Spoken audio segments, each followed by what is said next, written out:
Now this next one's called I Stayed at a Creepy Old Lady's House and Then Escaped. It was uploaded by Stephen D. Now this was sent to us by my sister, who is a avid CoryxKenshin fan. Not a big Cory fan though. But with that being said, she said it was perfect for our Triple S. In the late 1960s, my great-uncle John was traveling by train from his village to another to visit family. He had to change trains at one point. This guy narrating feels, I mean... In the late 1960s, my great-uncle John was traveling by train from his village to another to visit family. He had to change trains at one point and was dropped off at what amounted to a platform and a hut in the middle of nowhere. There was no one at the station, and other than a dirt road that led off into the surrounding woods, there was nothing there. He waited for some time, but no train came. It was winter and getting colder and darker, and just about the time he started worrying about a place to stay and some food to eat, an old woman appeared out of the twilight.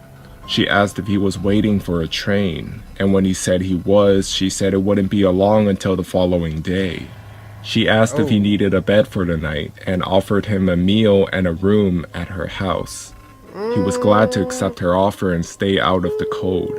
He took his suitcase and they set off together down the dark road into the forest. Why are you walking out here, Grandma? It was more than an hour away, and by the time they arrived at the woman's small two-story house, John was tired and hungry. They went inside and the woman lit some oil lamps and warmed some borscht for them. John finished his soup and asked where he would be sleeping. She led him up to the stairs to a tiny room with a window that contained a single bed and nothing else. He thanked her, they said goodnight, and she closed the door. He did. Then she locked it, leaving him in the dark. Somewhat creeped out by this, John called to her, but she didn't answer and he heard nothing else. Figuring he would deal with it in the morning and that she had probably done it by mistake, I gotta pee! John set his suitcase down and laid on the bed. Before he could fall asleep though, he felt the urge to pee and got out of bed, hoping to find a chamber pot or something he could pee in. He got onto his hands and knees and began to feel under the bed in the darkness, thinking that's where the pot would be if there was one. It's in the 60s. Who's that? He found the body. John went right to the window to see if he could exit the room that way. It was nailed shut. Bro, I'm making it! If he remained in the room, he was probably a dead man. But if he broke the window and tried to get out of the way, there was a good chance that the old woman would hear him and come into the room before he could get away. So he did the only thing he could do. He pulled the body from under the bed, heaved it onto the mattress, and covered it with a blanket. Then he got under the bed and waited.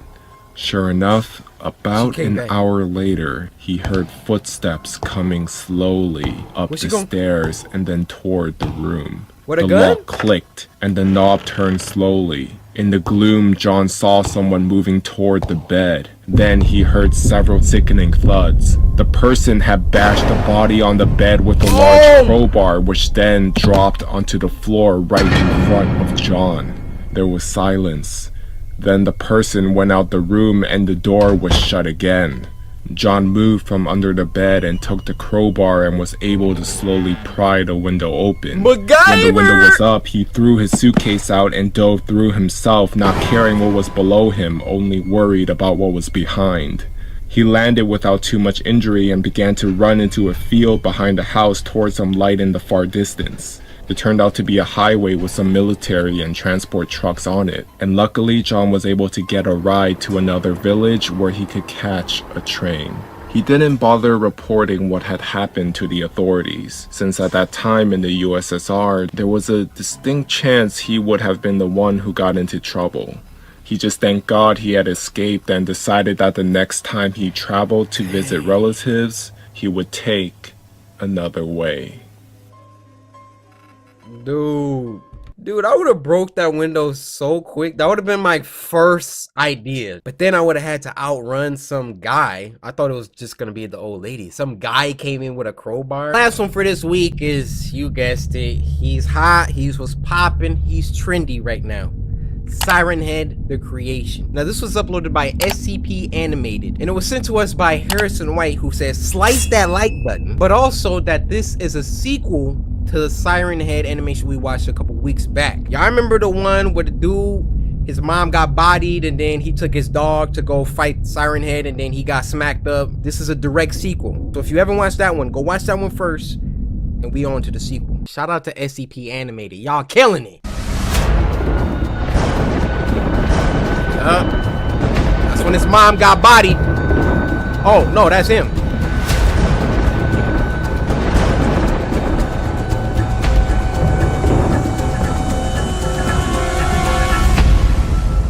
But the end of the other one made it seem like he died, because Siren Head started calling out to the dog, which I forgot the dog's name. It's about time. I've been wondering if you were gonna wake up at all. What? Where am I? Man's got one shoe on. How did I get here? I imagine the same way I did. Him. Right. I guess I never considered it had a gender. It was always just this thing. This monster. Name's Charlotte. And if it's any consolation, I'm sorry your luck has brought you here. My name's Jackson. Same to you. What's your dog's name, Jackson? What's your story? Clearly you already know about the Siren Head. Have you had run-ins with him before? Yeah. You could say that. He took my mom. No, the dog.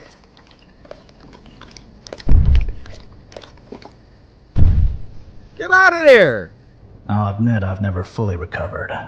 I mean, I went after the guy with just an axe and a shotgun. How nutty must I have been? Every night for years, when I laid my head down, it wasn't the swaying of the wheat or the chirp of the crickets I heard. It was the distorted, muffled voice of my mother speaking to me. It was Siren Head. Wow. That all sounds really rough. I know you probably heard it from everyone close to you, but it isn't your fault, Jackson. Oh, I know it isn't my fault. It's his. Now tell me, how did you find yourself down here? Where are we? Mine might not be as tragic as yours, but it is complicated, to say the least. In my former life, I was a doctor. Well, at least I was training to be one. When it all began, I was simply a resident, under the tutelage of the master surgeon, Dr. Vincent Henderson. God, did I respect that man. That's a nod to, Trevor Henderson, the creator of Siren Head. There was no problem he couldn't fix, big or small. Man, if he wasn't set on fixing everything he could. Luckily, I felt the same way. I thought the two of us could change the world. I would have followed him to the end of the earth. Sometimes, it feels like I did. About 2 years into my residency, he became extremely focused on philanthropic aid. We started taking trips to hospitals in more impoverished areas, volunteering entire weekends at a time. He kept pushing me harder, saying that we needed to do more. It was our civic duty. I was constantly exhausted. I couldn't catch a break. If it was anybody else, I would have given up and found a new surgeon to study under, but he was so inspiring. I pushed through so much exhaustion and pain for him and for the people we were helping. Invariably, there were patients that we could do nothing for. Either we were too late or they were too sick. Over time, I started to become accustomed to death, as most doctors do. Oh. That stuck out to me. He never said that before. So I tried consoling him, saying that it wasn't up to him what they did with their lives. Then he looked at me intensely and said, "Maybe not, but there is something we can do with their deaths." He had me follow him into an exam room at the back of the practice, pushed a floor-to-ceiling storage cabinet aside to reveal a metal door that I'd never seen before. Doc? Milo. Milo. Milo. Where are you, boy? No. Don't follow him. Milo. That's not him.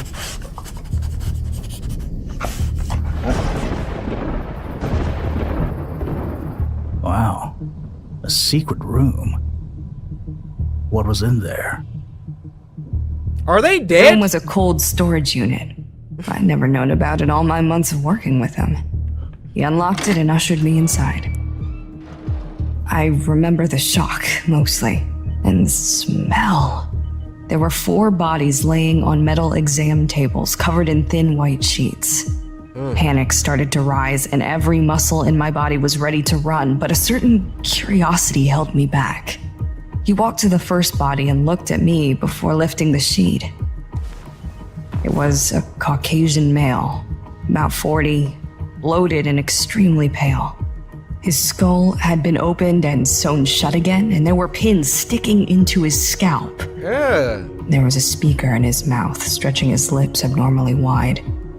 The second body Vincent uncovered was a Middle Eastern female, no older What? than 30, who I could tell had been beautiful before she was hacked up. The third one was very thin, probably someone who suffered from anorexia. She was definitely less bloated than the others, but that could have been because the body was fresher. At this point, my mind was spinning and it felt hard to breathe. Vincent barely showed any emotion at all, probably just trying to gauge my reaction. Ugh. He did hesitate slightly before revealing the last body, though. I couldn't tell what it had been. The you entire head had been removed. serious? Instead of a neck, there was a metal pole sticking out from between the shoulders, and mounted on top of it was a large, cone-shaped speaker. More like a megaphone or a siren than a speaker, really. The body was completely emaciated. The skin was leathery, almost like it had been mummified. I'm gonna stop you right there. This long-winded speech of yours really just boils down to your buddy creating this monster. Yep. That's all it is, isn't it? There's more to it. Really, we... We? What do you mean, we? Oh. Just listen. He about to kill you Right next. after he showed me all of that, he explained the project to me. He needed help, he said. The 2 of us were doing all that we could, but it wasn't enough. There was still enormous suffering, even within our immediate community. Through this loss of life, he said he could build something useful, bodies to help aid us, if he could reanimate them. What? This was going to be his greatest achievement, Oh my. and he asked me to help him. He said he was very close to finishing the project, and he was sure his next one would work, but the operation would be delicate and lengthy. We're all gonna die. He needed me. So what? You're in love with this guy, and you just do anything he asks? It Get was her! complicated. I didn't say yes right away. I said I'd need time to think it over, which he agreed to. I knew it was disrespectful to the people whose bodies he used. So what'd you do I it? knew it was unnatural. Seriously, kid, I was torn about it. I couldn't sleep at night. My devotion to him and my belief in his work were pitted against this grotesque and extremely illegal project. But he procured a body just a couple days later, and when he called on me to step up, I just couldn't refuse. Wow. Procured a body? Jesus, did you never ask where he got them from? Of course I did. I had a lot of questions. So many that I thought he would accuse me of prying and throw me out of his office, or worse. But he was always patient and answered every question with the same calm logic he used that first night. I don't The care. bodies were from a colleague of his. With the number of people that he helped, he'd won a ridiculous amount of favors and trust in the community. And why the speakers? Oh, the muscles used to create speech are much harder to control than muscles in your arms or legs.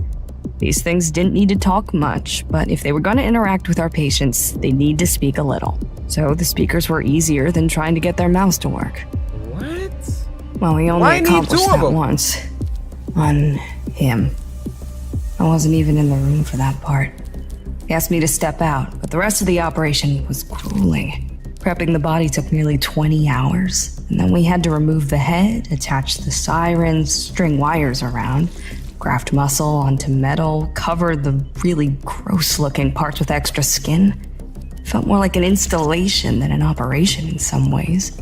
We pumped that body full of steroids, had it attached to huge monitors, used electric charges. It was my- so experimental.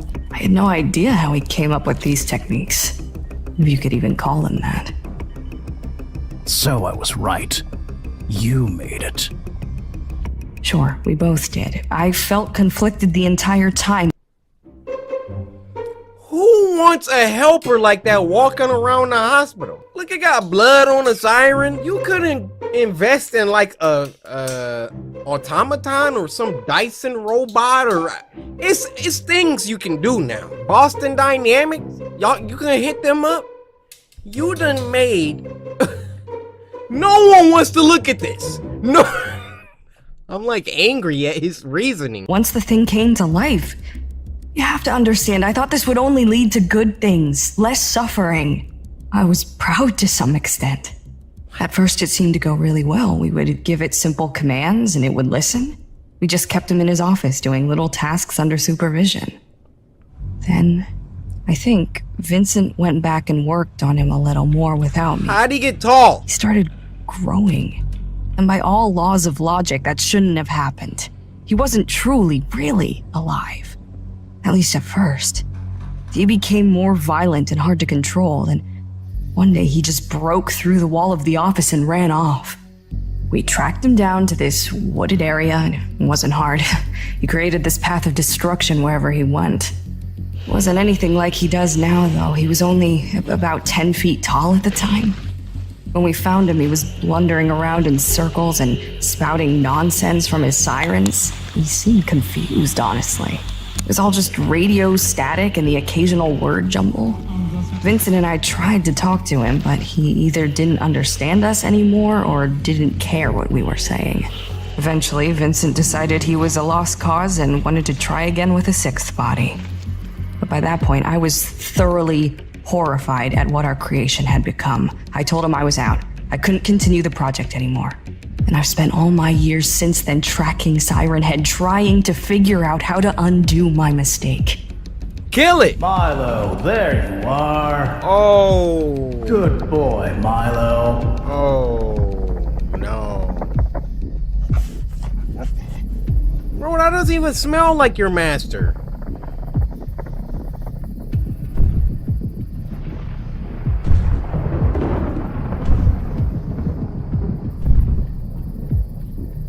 Oh, is it? Do you have any idea what grief you've brought people? I lost my whole family because of this thing. Who knows what it's done to other people in the 12 years since then? You think I haven't thought about that? I've spent my whole life trying to make up for what I did. How could you create something Your you whole had life. no control over? But we did!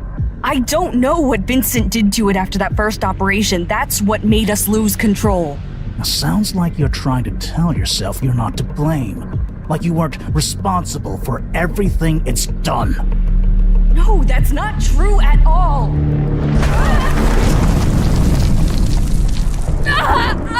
Oh! That's what you get. Please, you have to help me.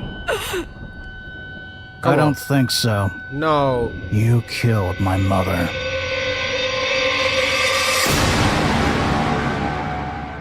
The storytelling, incredible. The animation, lackluster. Most of the time we staring at a panning in image. The storytelling alone is carrying the series. It's a great story. And the voice acting, especially in this one, dang, I genuinely cared about what that lady was talking about. But my boy Jackson, I got a feeling that's gonna come back to bite him.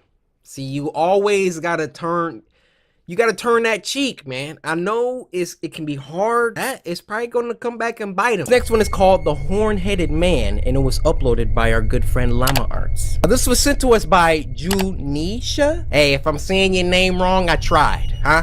What you gonna do about it? Junisha said me and my brother are really big fans, so hey, tell your brother I said thank you for watching. For you guys being so dedicated. I got something for you, Junisha. I got something for you. Hold on. You guessed it, a Nutri-Grain bar. So go ahead. Junisha, take the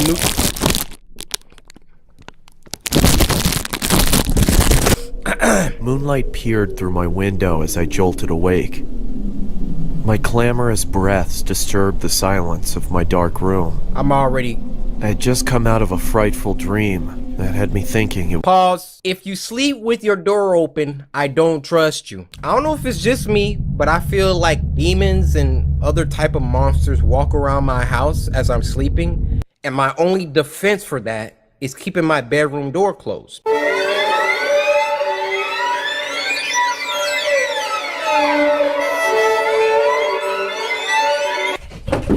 all too real. Just saying. With sweat on my brow, I sat up and grabbed my water from the nightstand and took a sip from the now warmed glass. Okay. My hands shook as I recounted my nightmare of the horn-headed man. Oh, In it's my a dream, nightmare. I was walking through my neighborhood, the street lights flickering as I made my way down the uninhabited sidewalk. Nothing threatening, just a walk through the midnight hours. Nothing threatening yet. A block down, I could see a figure in the distance, walking slowly towards me. His steps seemed mismatched and labored. He passed a few houses looking straight ahead, neither looking left nor right. Bro, His that's head not was even fixed on scary. the sidewalk in front of him. As I was getting closer to my home, I could see him slowly starting to embark on my territory. I quickly rushed to my front door and hurried inside. I hope you step on a rock. Through my window, I could see him walk past my property. Barefoot? I was thinking to myself, oh God, please have him keep going, please.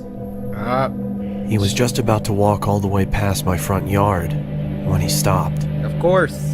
His body almost shifted abnormally as he turned to face my home. Bro, look how skinny He he just is. stood there, I'm about to box you. not moving, just standing there. The man bore the horned head of a skeletal goat. His body was pale and looked fragile. Exactly. His fingers were thin and bony. Fragile, bony. I thought to myself, Get a weapon. what does he want? Slowly, he started lifting a quivering arm and pointed right at me. Oh, heck no. I started to backpedal into the darkness of my house when all of a sudden he let out an inhuman screech. That's when I woke up. Too frightened to go back to bed, I turned on the television and saw that the local news for early risers was on. Okay. My stomach dropped and my body suddenly turned cold as I listened to the current news report. What? The news anchor on the television said, "Breaking news. A woman who lived on Columbia Avenue has been murdered. Local officials say that they received an anonymous phone call from the victim's home. We arrived at the house at around 12:20, and we saw the victim inside in a card which rested next to her." The sheriff held up the card. Oh my gosh. On the back of it, I could see the image of the horn-headed man. The officer started to read. "One down. Slowly I go." He then lifted his head back up. His blood started trickling from his eyes and mouth. I sat there shaking, and I couldn't breathe. Columbia's just 3 blocks away from me. I jumped out of my bed and ran to my window. Where are your Something curtains within at? me made me want to look outside. That's when I saw him. Oh, shoot. He just stood there, looking, not moving, just looking. The horn-headed man, his body pale and fragile, and his fingers thin and bony.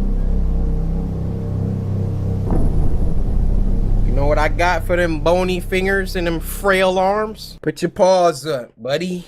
Put your paws up. See, when I feel threatened, I just start getting loud. And I told y'all this before. Like, if I hear something in the corner, hey!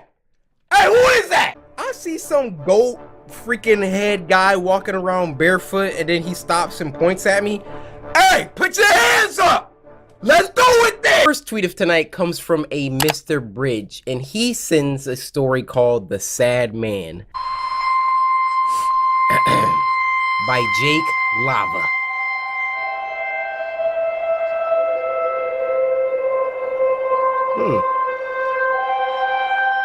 Very strange. Snowing just like it is out. What the freak did you send me, Bridge?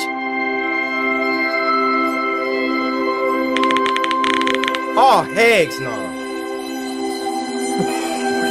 Why is he floating away? This doesn't make sense.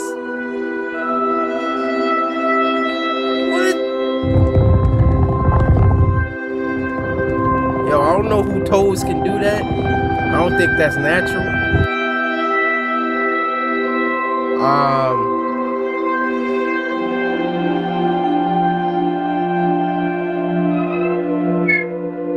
Look, I would feel more sad if his face wasn't the opposite of that. But I guess he's alone. Ew?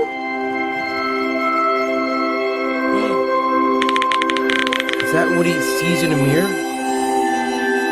Oh, he's wearing a mask. What are you doing? Ah! Ah! Oh my gosh! Oh my. What the freak are we watching? Oh!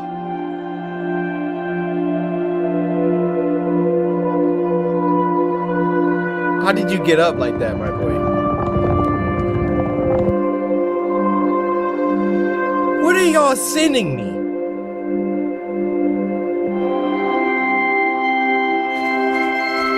Hey, you're not alone anymore. There you go. This is a friend. Don't kill them. No, he's like, hey man, what happened? Let me help you. Yeah. Please don't kill him. Okay. Look, man, I don't know what's about to happen.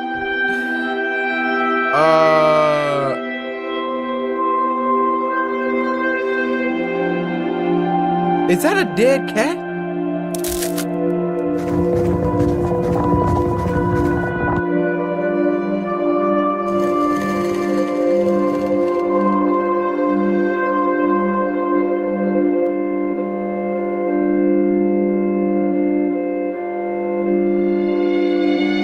What are you doing? What are you doing? What the freak is it? Oh my gosh!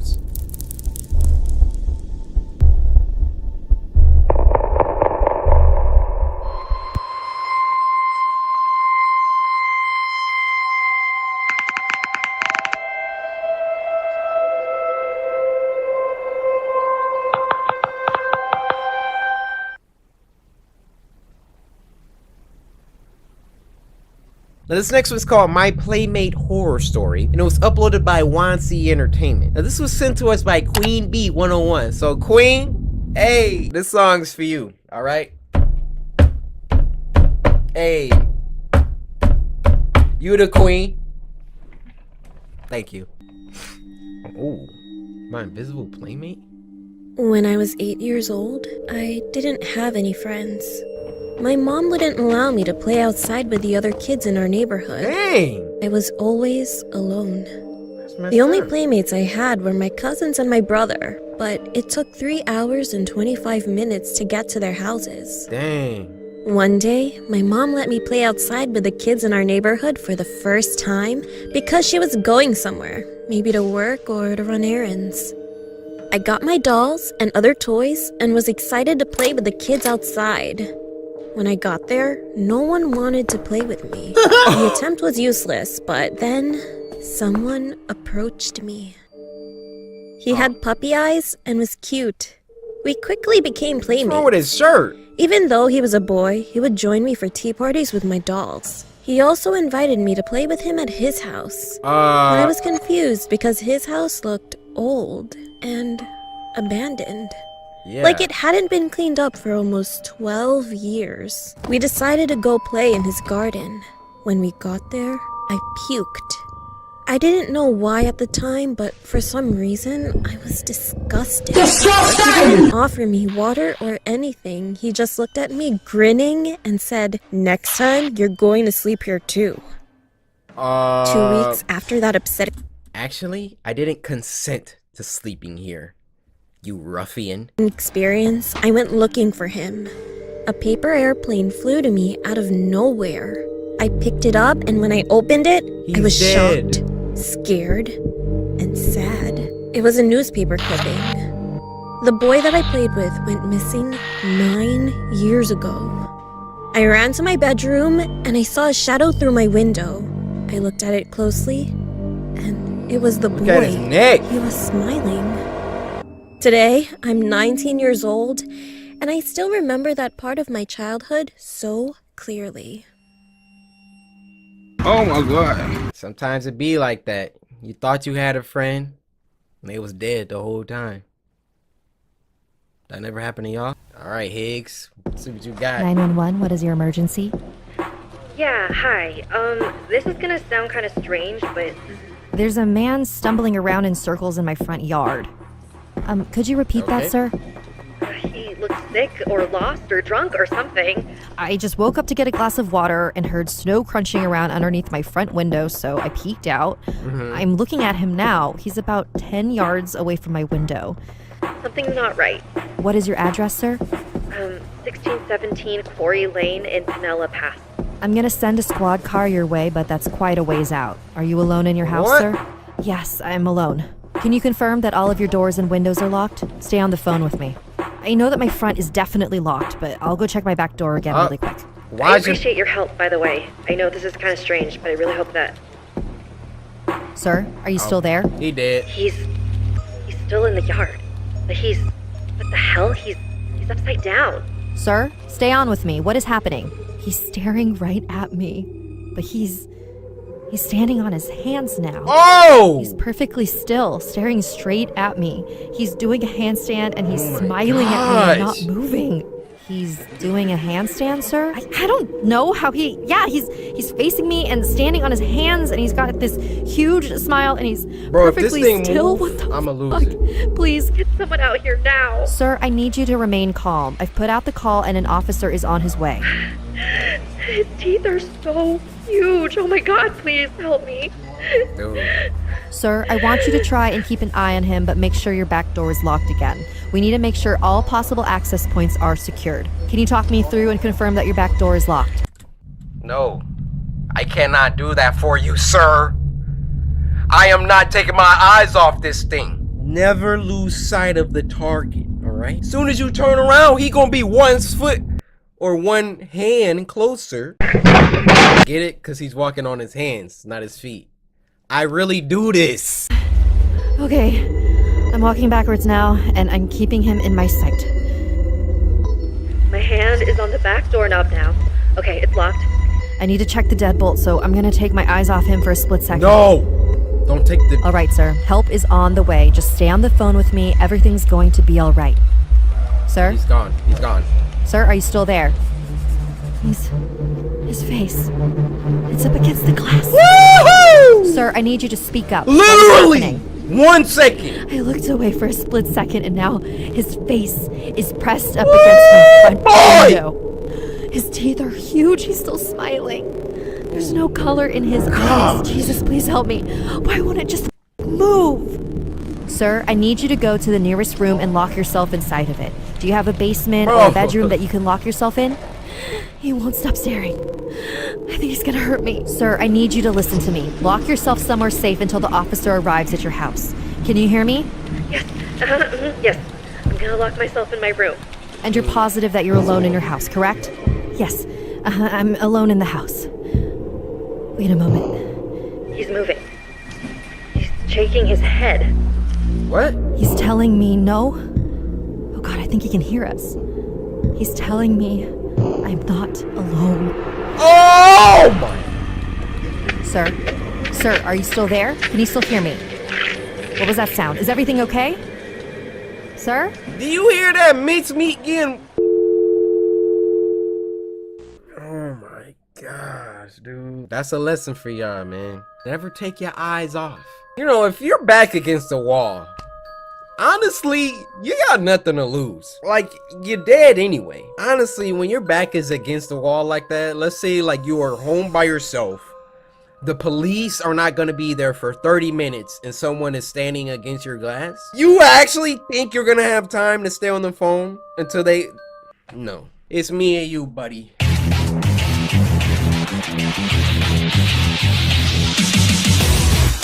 Right, update. I found out the name of the second story. It was called I Heard It Too, because we got Vince Ryan here sending me a check out this 2-sentence horror story. And I'm pretty sure the I Heard It Too, Sarah, that story is in here. However, there should be 9 other 2-sentence horror stories in this video. So Vince Ryan, I appreciate you, man. You having a good day? Yeah. What? Is she dead? Oh, okay, good. I mean, if she was, it wasn't your fault. You know what I'm saying? You just got there. Let's play. Let's read. Number 1. These are 2-sentence horror stories. That means they're gonna be quick, getting them off like hotcakes. I was having a pleasant dream when what sounded like hammering woke me. After that, I could barely hear the muffled sound of dirt covering the coffin over my own scream. Oh! Number 2. Buried alive. I woke up to hear knocking on glass. At first, I thought it was the window, until I heard it come from the mirror again. Oh my God! Number 3. There was a picture in my phone of me sleeping. I live alone.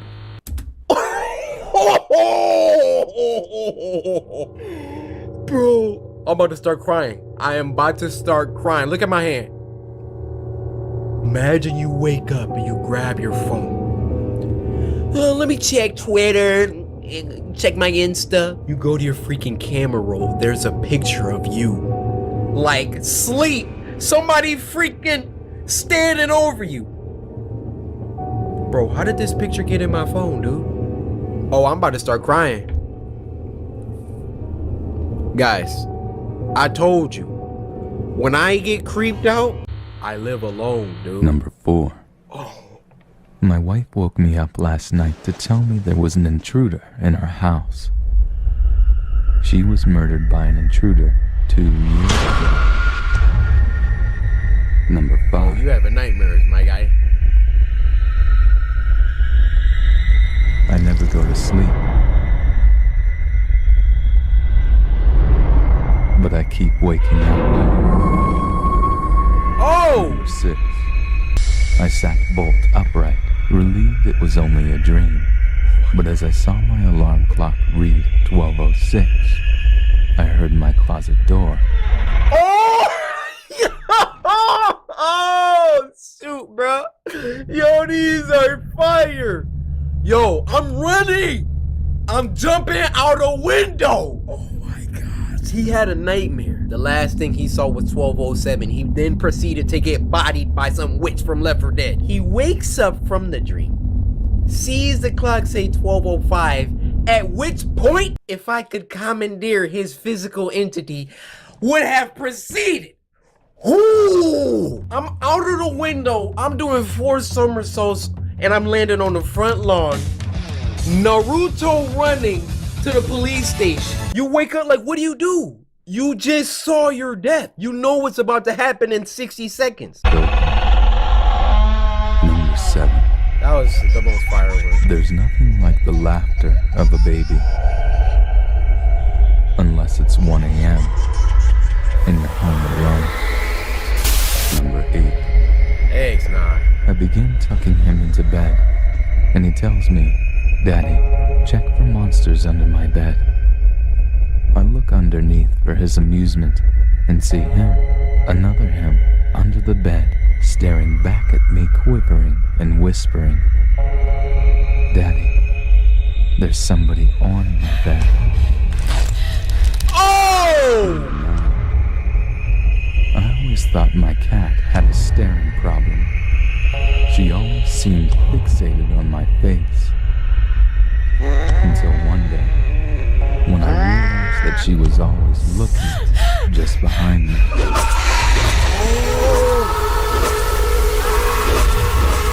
Yeah, you're dead. Oh, this is number 10. A girl heard her mom yell her name from downstairs.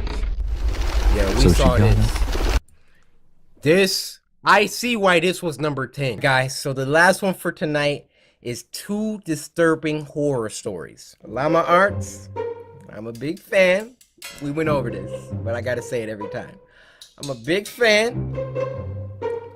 Please don't copyright me. Appreciate you. Okay, right into it. Over the weekend, about 15 coworkers and myself had our company. Is this the same guy? His voice didn't drop 8 octaves. But y'all know I can also make my voice deep as freak. And when I get up on a mic like this, you know. Trip to the Stanley Hotel in Estes Park, known for being Stephen King's inspiration for The Shining. No. We took an 8 p.m. ghost tour where we joined about 15 other people to get guided around the property and told stories about its history and creepy things that are said to have happened. We were told to take a lot of pictures, I'm sure to try and capture orbs or ghosts. Many green orbs were caught in pictures, but I don't think anything is as creepy as this photo taken by my coworker. A little girl in a hot pink dress who was definitely not on our tour. Who is apparently, years ago, a young girl who was 12 to 13 by the name of Lucy was squatting in the basement of the concert hall, which is where this photo was taken, and she was discovered upon plans to begin some construction. She was forced to leave, and the night got below freezing. Dang. So she froze to death. Everyone on my tour has vouched that this girl was not on our tour. I mean, who wouldn't remember someone wearing hot pink? The man pictured as our tour guide, no one would have been in front of him. I am convinced that this is the ghost of Lucy. Just one more added note, though I doubt anyone would believe me. But there was only one time throughout the tour where I felt any strange energy or feeling. And it was right there, headed down to the basement of the concert hall. Oh, that's it. Oh, narrated by Corpse Husband. You got a nice voice, brother. This happened a few weeks ago when I was walking home from school, excited that my freshman year was coming to an end. It was a Tuesday night when I was turning in my last essay for history. I left it to the last minute and the teacher actually made me complete it before I could go home. I hated my teacher for that. Around 8 p.m., I had finished that essay and was walking home. The rain had stopped and there was a beautiful sunset. Suddenly, I noticed something. There was a red 2016 Toyota Camry right behind me.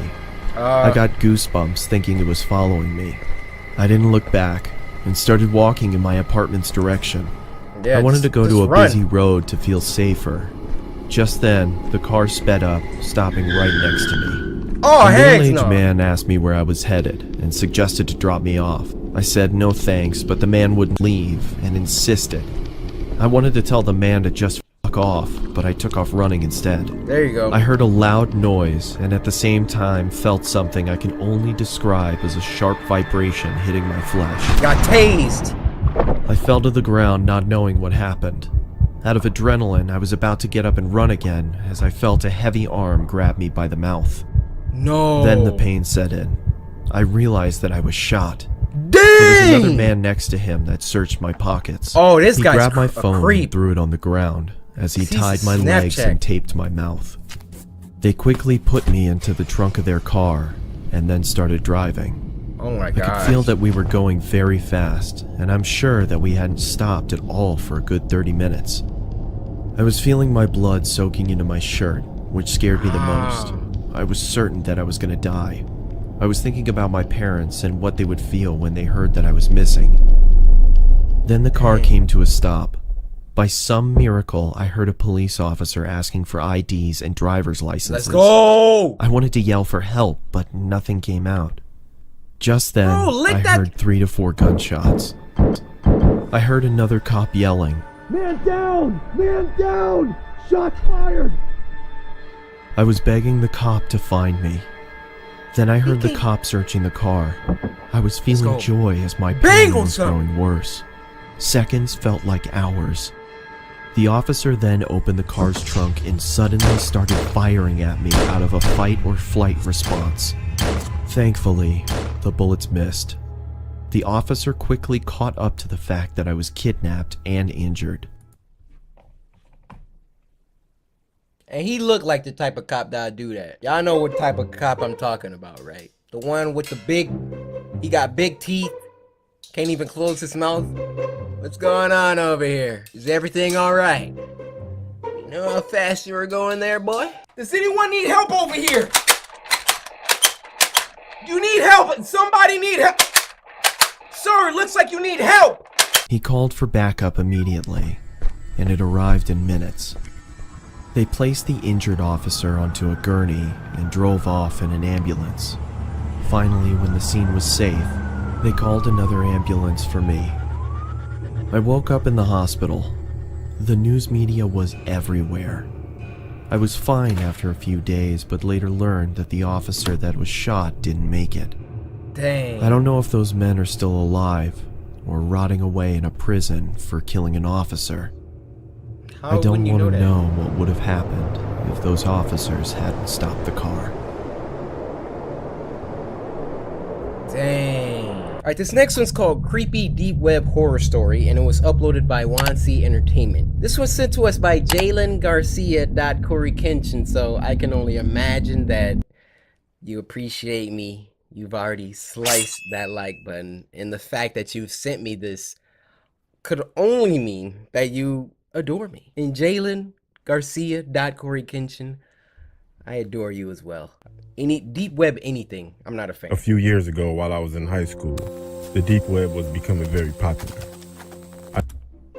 This is a brother. You can always tell a black guy from a white guy. Years ago, while I was in high school, the deep web was becoming very popular. I never really got into it until my friend told me about it because he was into that weird stuff. Yeah. One day Looks after like it. school, I had nothing to do, so I went onto the browser Tor. Oh. I didn't really see much, so I called my friend over so he could help me out. Once he got to my house, we started searching more and more. We saw a lot of drugs and illegal weapons, stuff like that. Then he clicked on a link that was in a chat room, and the link said, "Watch this." As we're sitting there, we're just staring at the screen that went from black to the outside of a building within a few seconds.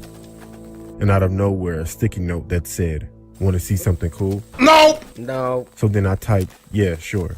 Oh. What was weird was the guy wouldn't type. He just showed sticky notes in the camera.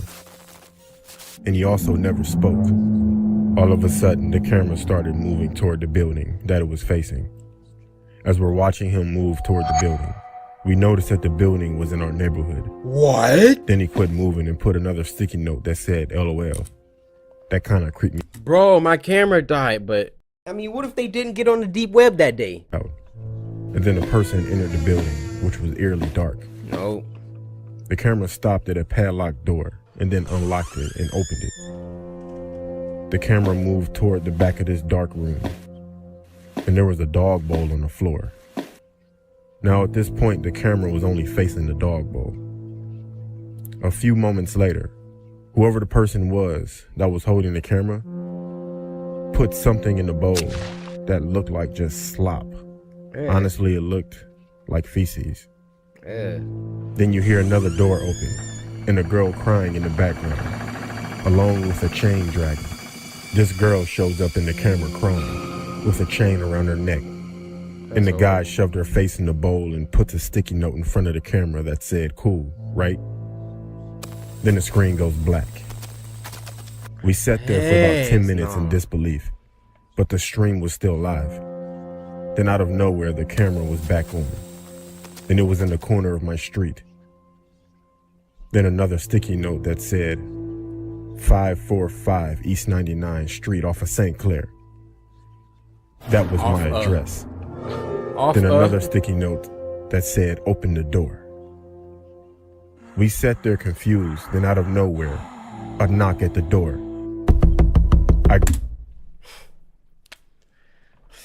Somebody come knocking at my door? Now let me tell you something, brother. You wanna come knocking at my door looking for trouble? I got a friend here. His name is 12 Gauge. He only speaks one language, and that's buckshot. Grabbed my phone, jumped up, and we both ran to the back door. Then we heard a knock at that door right before I grabbed the handle. At that point, we had someone at the back door and someone at the front door knocking. Okay, y'all got two people. We were stuck. Critical thinking wasn't my strength at that point. We ran upstairs, called the cops, and locked ourselves in my room. The cops showed up, but no one was outside. Only items that the cops found were 100 sticky notes, all with my address written on How them. they got that much time? I told the cops about the building with the girl, and they found it. The girl was 14 and had been missing for 5 weeks. We moved out of that house within a week. But I would never visit the deep or the dark web again. Thanks, my man. I already learned about the dark web from Adam, and welcome to the game.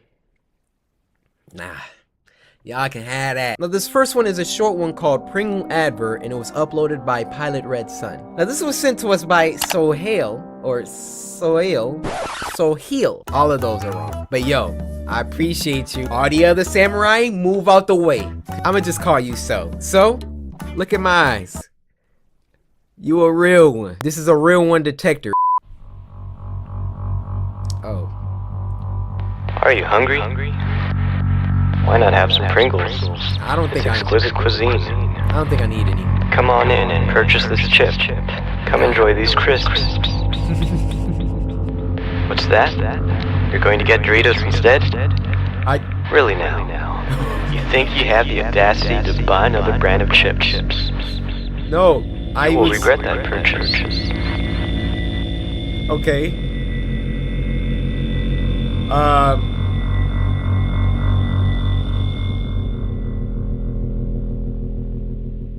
Don't buy Doritos. Buy Pringles. This next one is called We're Watching You, and it was uploaded by one of the GOATs, Llama Arts. Now, this was sent to us by Magic. I think that might be Blaze. Anyway, they said, ha ha ha, good luck. Good luck, huh? Yeah, we'll see who's gonna need good luck. Ain't gonna be me. Story by Andre Fidelia. Voices by Christian Johnston and Erica Letitia. Animated by Llama Arts.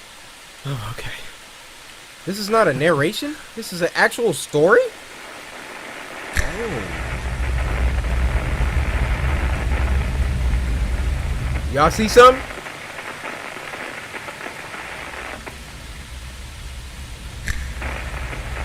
Oh, yep. Hey, listen. I don't got time for you, Playboy. I don't got time for you. Don't walk towards me in the nighttime. Alright? Well, Foggy, I don't know if it's night. Better take your behind on the other side of the street. I'm gonna start acting crazy. Guys, you got plenty of options to disarm a situation like this. Do what you gotta do. Ah, my neck! You can literally do anything and people will be like, whoa, whoa. Roaches! Roaches! I'm telling you, I will act crazy. You won't want to kidnap me no more. Roaches! Roaches! What is wrong with me? Yep. You're not gonna want me anymore. Everything okay, ma'am? See, he trying to talk. Whoa! He needs some help.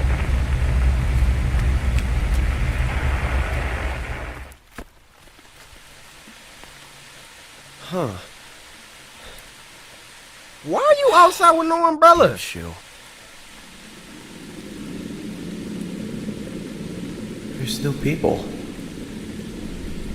It's a quiet neighborhood. Maybe I'm just exaggerating.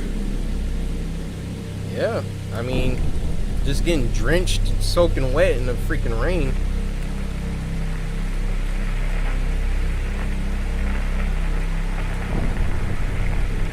Sir, do you need something? Is there something I can help you with, sir? First of all, why are you talking to them? Like he can talk back. His mouth, look! And he talking to him like this is normal. Like, toes all out. I'm not talking to you. No shoes, no shirt, no service. Come on, man. You're seriously freaking me out.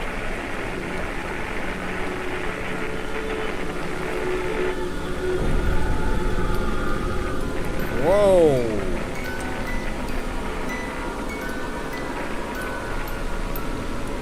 Yeah, this dude having a nightmare. Okay, alright, I get it. No one calls me on my birthday, so this is, I guess, what you decided to do instead? Listen, guys, I played enough Silent Hill, okay? This is nothing.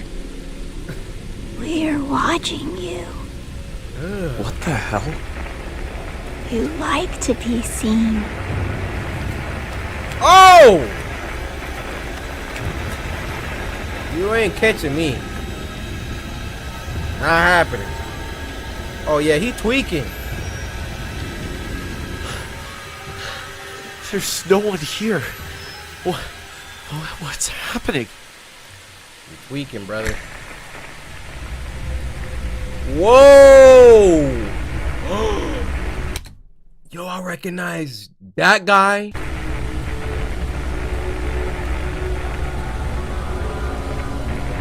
You like to be seen. What the f are you people talking about? Please be a dream. Please be a dream.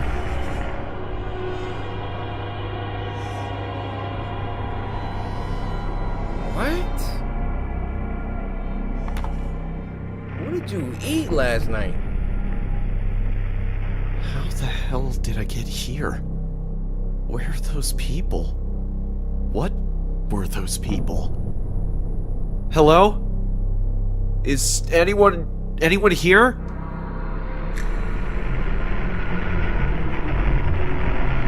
What? See? Nah. Now y'all gotta get this RPG.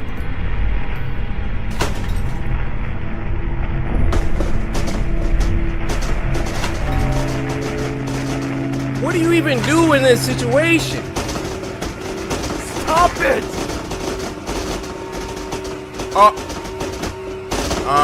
There's a lot of people out there.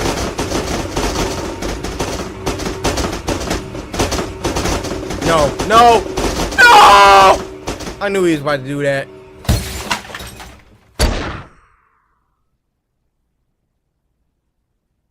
Thanks to Raycon for sponsoring this video. What? Llama... What?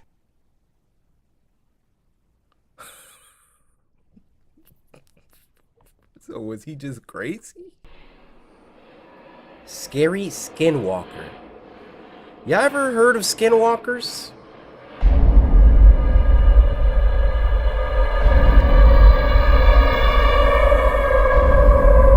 Yo, X-Men Cartoons is a beast, man.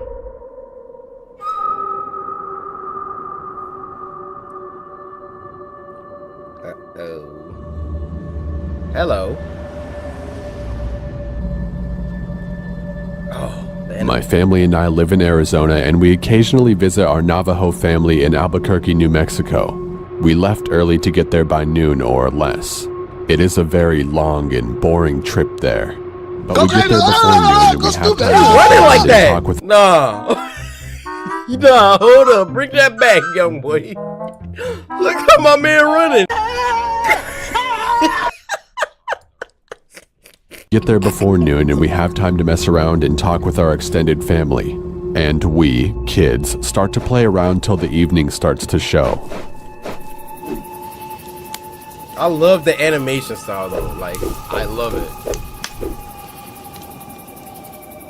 Oh no. The house is too small for everyone to fit and sleep in. Some of the kids have to sleep in the trailer and truck camper, but two of my cousins and I had the amazing luck of sleeping in the old, slightly torn tent. Okay.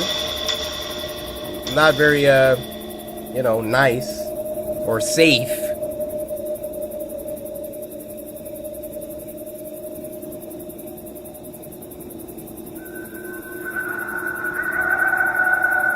No, thank you.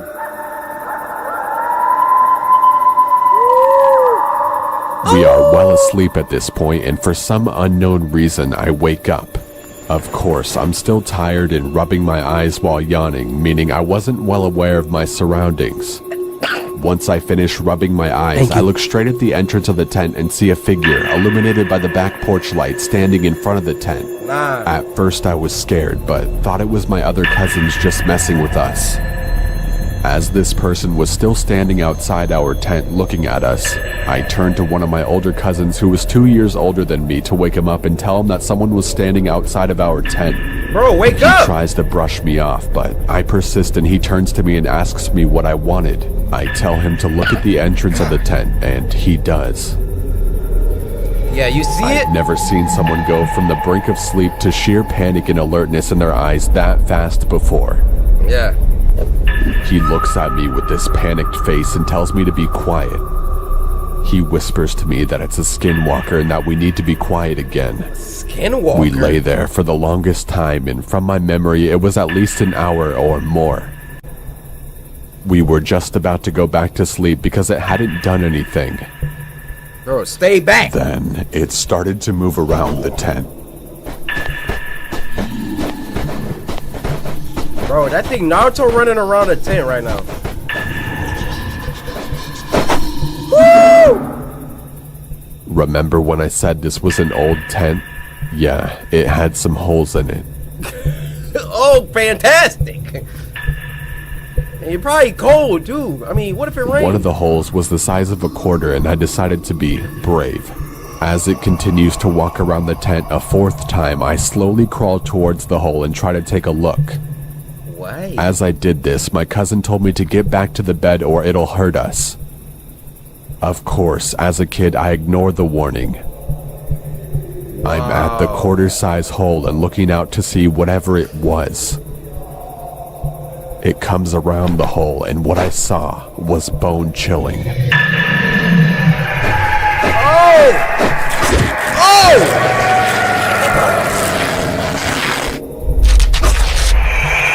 What? I bolt back and hide under my sleeping bag while my cousin does the same. This thing decided to stop moving and start looking at us again.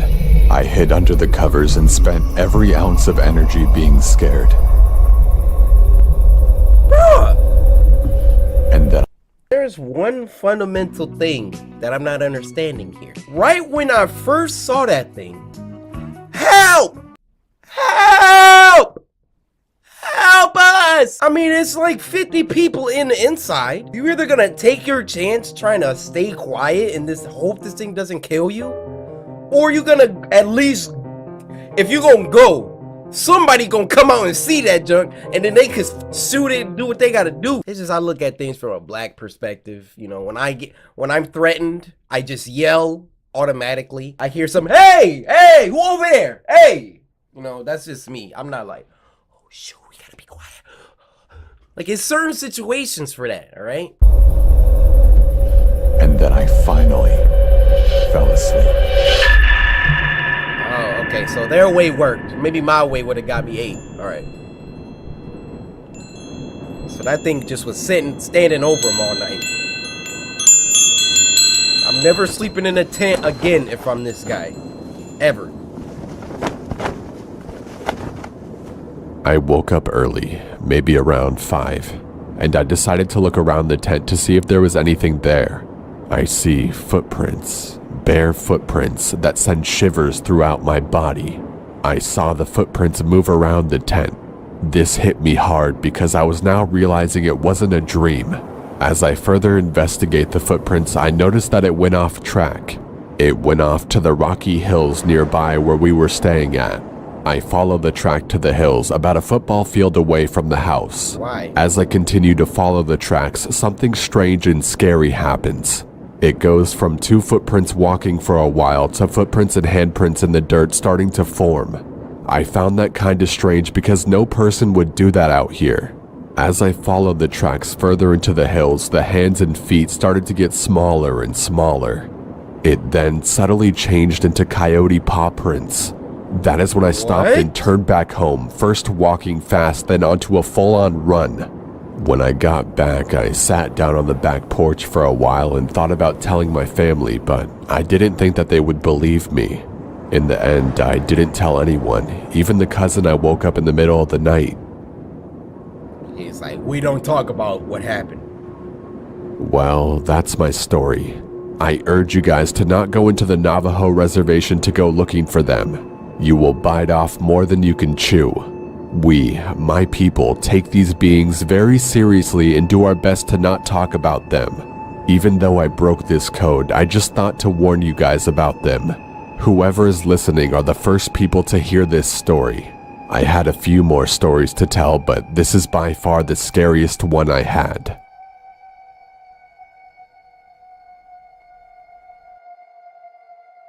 Hey guys, you want a tip to circumvent everything he just said? Don't go camping! Now the first one is gonna be a little bit interesting. I mean, look at that handsome fella in front of you. No, not this one. The one down there. Corey, move your face cam out of the way, please. Thank you. Incredible. Look at that guy. Look at those muscles. This was sent to us by Onyx, who said, I made an animation for you August of last year on my TikTok. So glad you're finally back. I've been watching you since 2014 and have put my brothers and mom on, and we've all been fans for years. Love you, Corey. Happy 2025. Onyx, can I just say, and to your family as well, thank you guys so much for, number one, Samurai slicing that like button. I'll give everybody a chance to, take a second to do that, because, that's a staple around here. Don't forget it. Don't forget it. Samurai slice that like button. And then number two, making something like this for me, like this looks like it took a long time. Number three, supporting me, it means the world. Thank you so much, Onyx and your fam. Like, I see all of y'all. Like, wait, it's like paper. You guys see the separation between the other sheet? This is crazy. And it's called Norton. I wonder why.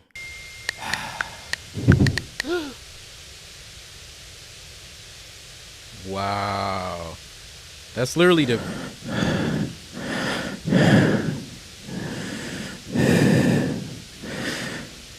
Brother handsome. This is crazy. They did this with paper. All right, number one, I feel a disturbance outside of my door. I'm not just about to go back to texting. So Onyx, I probably would have grabbed the shotgun or start screaming, one of the two. Like, look how quick I went back to texting. Oh!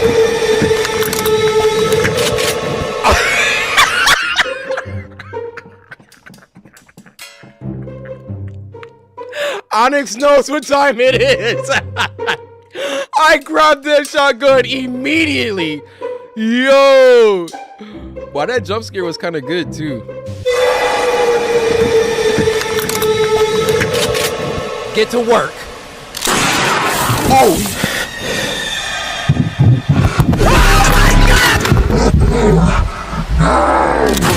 Oh. Now you know he did. Or not.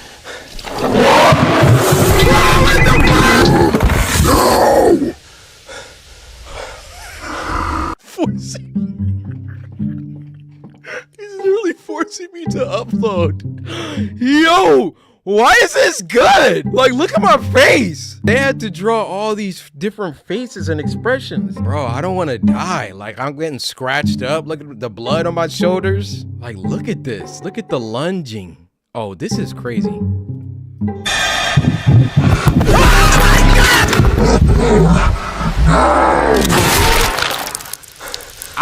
I would have given him the other barrel.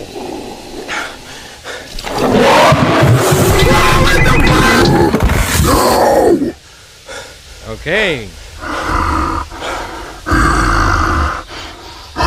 he breathing like this? Yeah! That other butt shot. Uh-huh.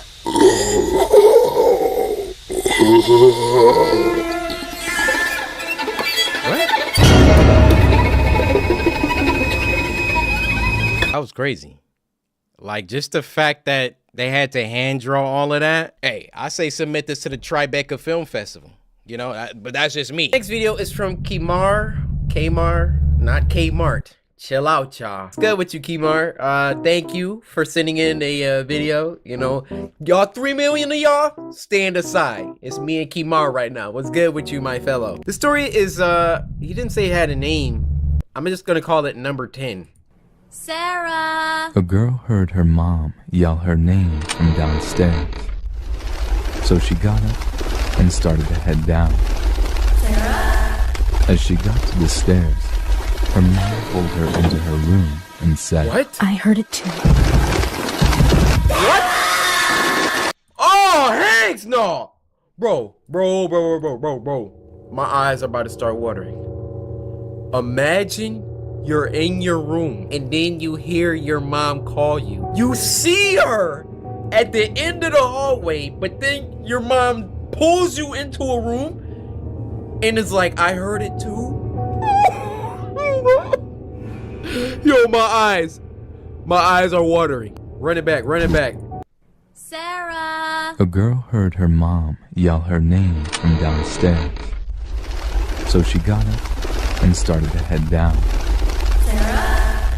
As she got to the stairs, her mom pulled her into her room and said, I heard it too. What the freak?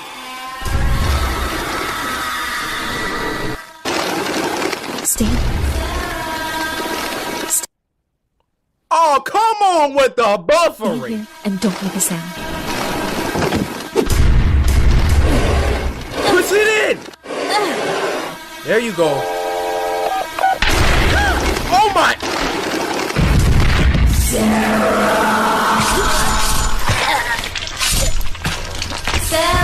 Oh my God. What is that?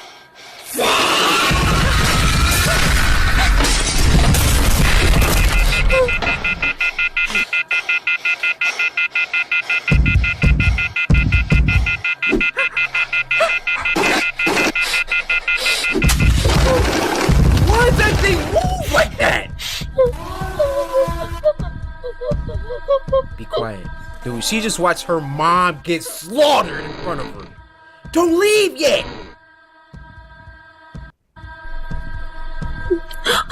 Yeah, she gone. She gone. Oh! She dead.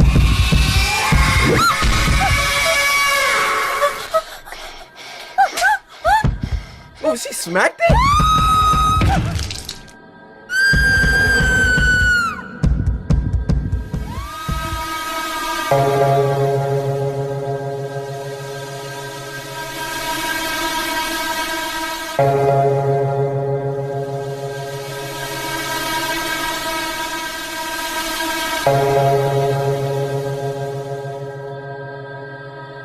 Now, I'm nerding out on this one because that's freaking me. This next one is called CoryxKenshin Animated Spooky Scary Sunday. It's gotta be the coolest. It's gotta be the biggest fourth wall break. This was uploaded by Fresh Geek and it was sent to us by Iron Wolf Network. This is the coolest, man. This is the coolest.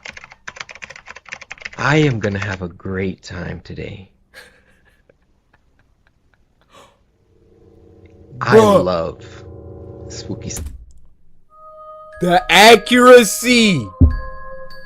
The accuracy. I love Spooky Scary Sunday. Do you?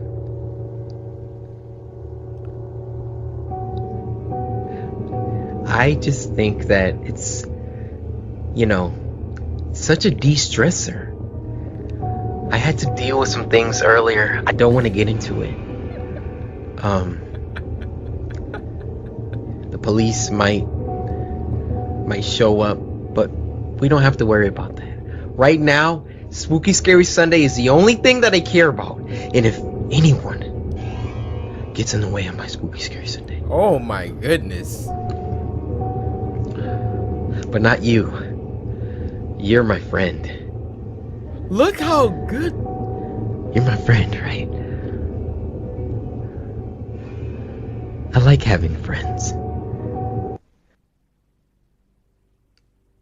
How did they draw? Oh, it's freaking fire. This next one is called Burners, and it was uploaded by Pilot Red Sun. Now, this was sent to us by Infinite Taco Kenshin, who said, your afro will be gone after watching this. Huh? Nightmare Fuel. Nightmare Fuel.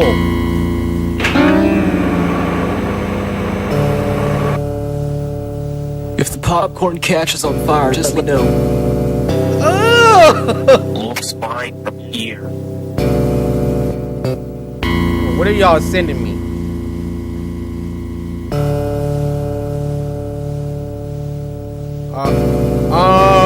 It's on fire.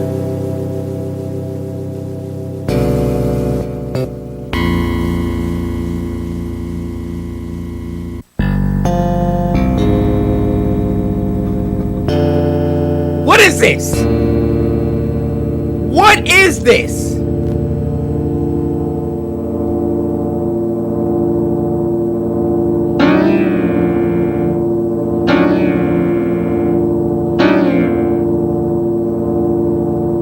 Why is there powder?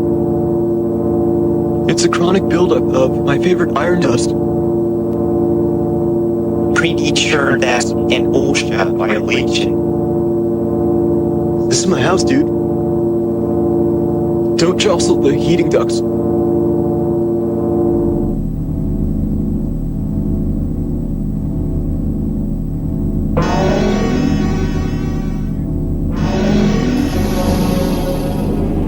Oh!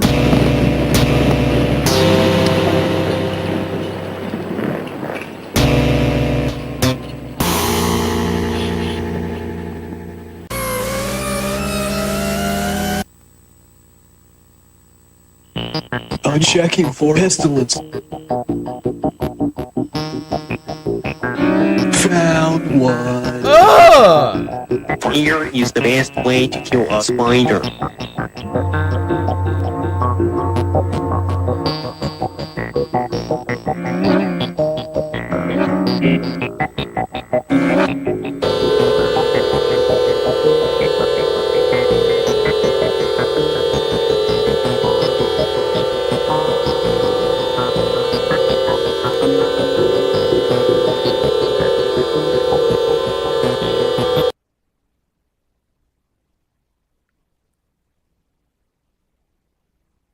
This next animation is from Dr. Gojira. Hey, how's it going? You having a good day? Hey, your tweet made it onto the episode. Also, I love you. And this is called Henry Eats. It's supposed to be very weird, very disturbing.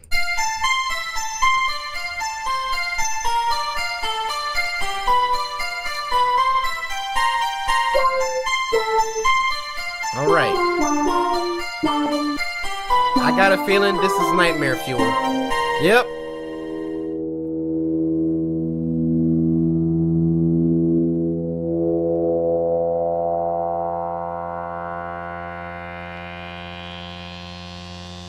I don't want to live on this planet anymore.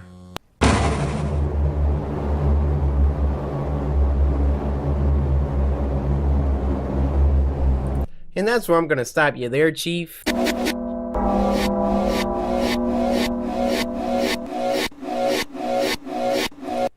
Yeah, Dr. Gojira, I don't know what depth of YouTube you had to dive in order to find this, but that, I'm gonna push it back down. Push it back. First story of this week comes from Alyssa Sims. Alyssa, I hope I'm saying that right, because it kind of looks like Alicia. I'm gonna just say Alyssa. Thank you for sending this in. All the other samurai, move, clear out. It's me and Alyssa right now. Alyssa, I hope you're having a fantastic day. Alyssa has brought us a story called There's a Man in the Woods.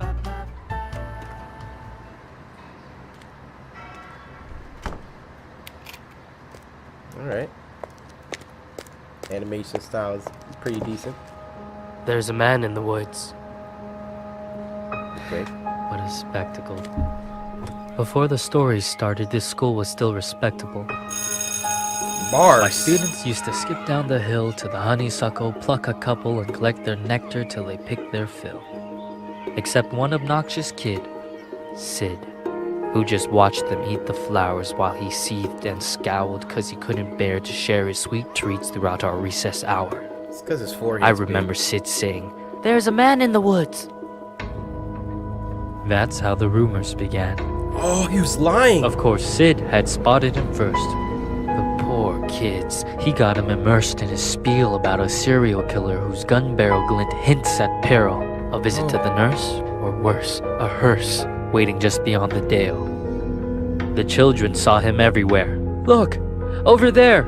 That man had Batman ears. We swear. And crazy yellow eyes. We saw something rusty. His shotgun? It must be. I saw a lady's severed thigh." Trust What? me, every word I heard was absurd. Yet each day Sid would stray down way past the playground. Who else was brave enough to save us from the killer's next plot? The rest of the lot would stop back at the blacktop, sure that any closer they were bound to be found deep in the woods, left to rot. I pleaded for the kids to think and learn to be mature, but after a few more rumors doomed my attempts to prove the school was secure, their fear was undeterred, and when the buses drove them all home, the parents finally heard. Everything just blew up. I received a wall of emails and calls full of shrieks, wails, and all from terrified families. Yo, this kid! Terrified families who'd heard word of the murderer and didn't like my lack of action at all. What was I supposed to do? Comb the whole forest? Yeah, right. Would you? That means I didn't care? That's not fair. The stories that worried you weren't true. Of course I would feel regret had there been a real threat and I ignored it, and some poor kid got kidnapped while the kids were napping. But you couldn't admit that your good little kid would formulate a fib, so you ignored what I said. Your little angels could never pick up such incredible creations? An overactive imagination maybe, but my kid could never lie. How dare I? Accuse a child of being dishonest? Just monstrous. The parents were displeased, and when PTA took action, they dismissed me from the classroom. Like they knew what was best for their kids. Do you know how difficult it is to get a job when a bitter mom slanders your rep with child neglect from the outset? Now who's in control of your classes? Single file lines? Single file lines. Little vile swine, a killer by the blind. Really? Are you blind? Will you find your spines? Sid, a child in crime. Those kids were lucky to have me. Do you see what you did? But I can play along. I can be good. Do you hear that, Sid? There's a man in the woods.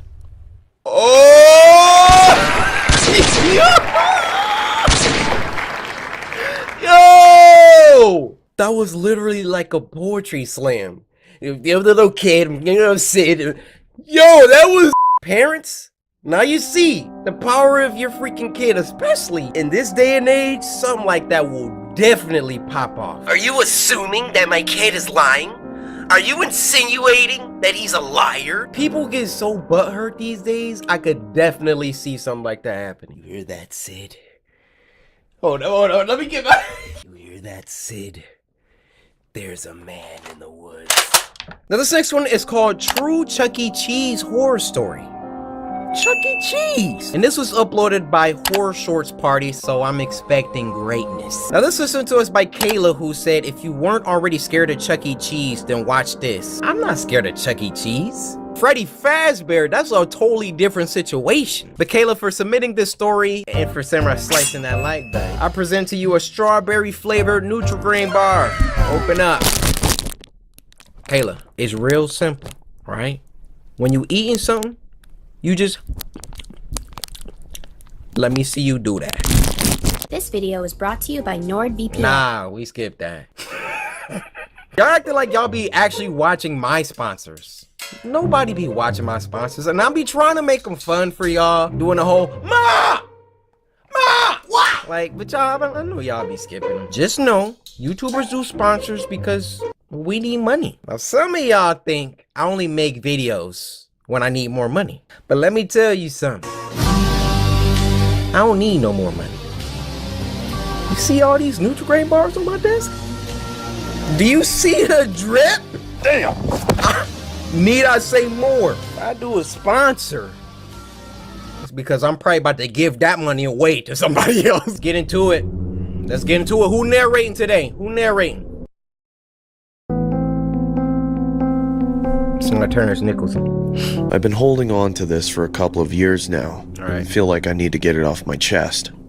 I had a few years to digest this, and now I'm ready to share my story with the world. Speak. I wish to remain anonymous, so for the sake of this story, my name will be Danny. The details of this story remain vivid, but somewhat foggy, as I try to reminisce on the distant memories that occurred a couple of years ago. Okay. It all started when me and my parents resided together in an old townhouse, which was located in a neighborhood notorious for having a high crime rate. Yeah, it looked pretty trashy. I never liked living there, and neither did my parents, but it was the only thing that we could afford at the time. Okay. My parents were a little rough around the edges, considering they had both been through a lot in their younger years. My dad has had a few run-ins with the law. Yo dad looked like the type of dude you don't want to share a cell with. Look at his elbow.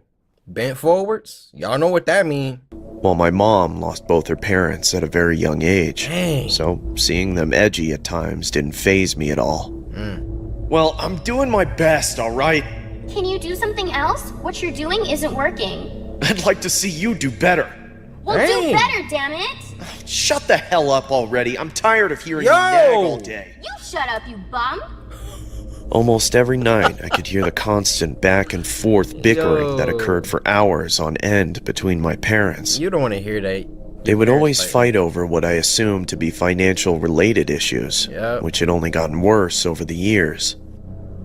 My parents both didn't really make much money on their respective jobs, so hearing them argue was almost a daily occurrence. I was always scared that things would turn violent, especially with the way these two went at it. Uh-oh. I can make out my mom saying, If you don't get a real job, I'm taking Danny and we're moving out! What in the hell are you talking about? He doesn't even like you. Shut up! Shut up! Shut the hell up! I remember hearing sounds of my mom opening up the kitchen drawers, which led me to assume she was searching for something sharp and potentially do the unthinkable. Run out there. That's when I decided to head downstairs and mediate the feud. Break it up, break it up. Hopefully put it to rest. As I approached the kitchen, I could see my mom holding a huge knife in an overhand grip. Mom? The kind of grip that someone uses in preparation of stabbing someone. Mom, what are you doing? I could also see my dad holding one of the dining room chairs, in which I assumed was his defense mechanism. What are you doing here, Danny? Didn't I tell you never to leave your room unless you have to use the washroom? Mom? I'm sorry, Mom, but I heard you and— Go to your room, you little turd! Don't—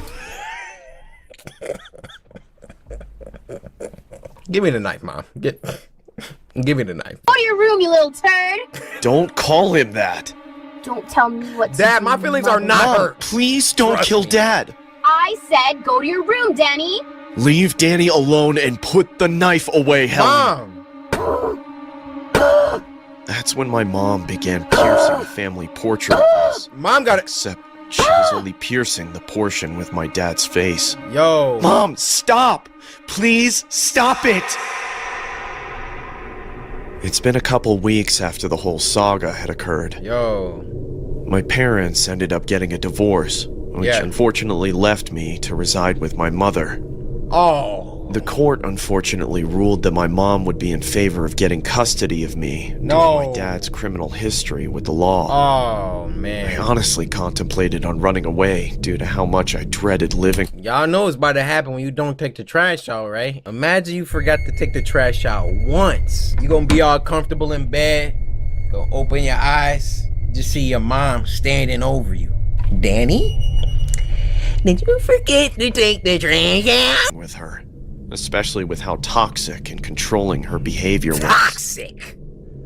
I would spend most of my time locked in my bedroom, sulking. I couldn't live a normal life like the rest of the younger individuals in my neighborhood. Why in the hell do I have to live with her? Why couldn't I just live with Dad? He was always the better parent. Dang. I can't stand her. I wish she were dead. Whoa, whoa! What made this even worse was the fact that I had a curfew during my school days. I didn't even have time to join any after-school clubs or sports teams due to the simple fact that I was too worried about not making it home on time. Dang, bro. I remember my mom locked me out of the house for several hours due to the fact that I was 5 minutes past my curfew. CPS. The one thing I found even more aggravating was how my mom permanently banned me from going to the local Chuck E. Cheese restaurant. You're going too far. I was okay with you locking him outside of the house for a couple hours. No, that's fine. But you took Chuck E. Cheese away from my boy? Down the street from my residence.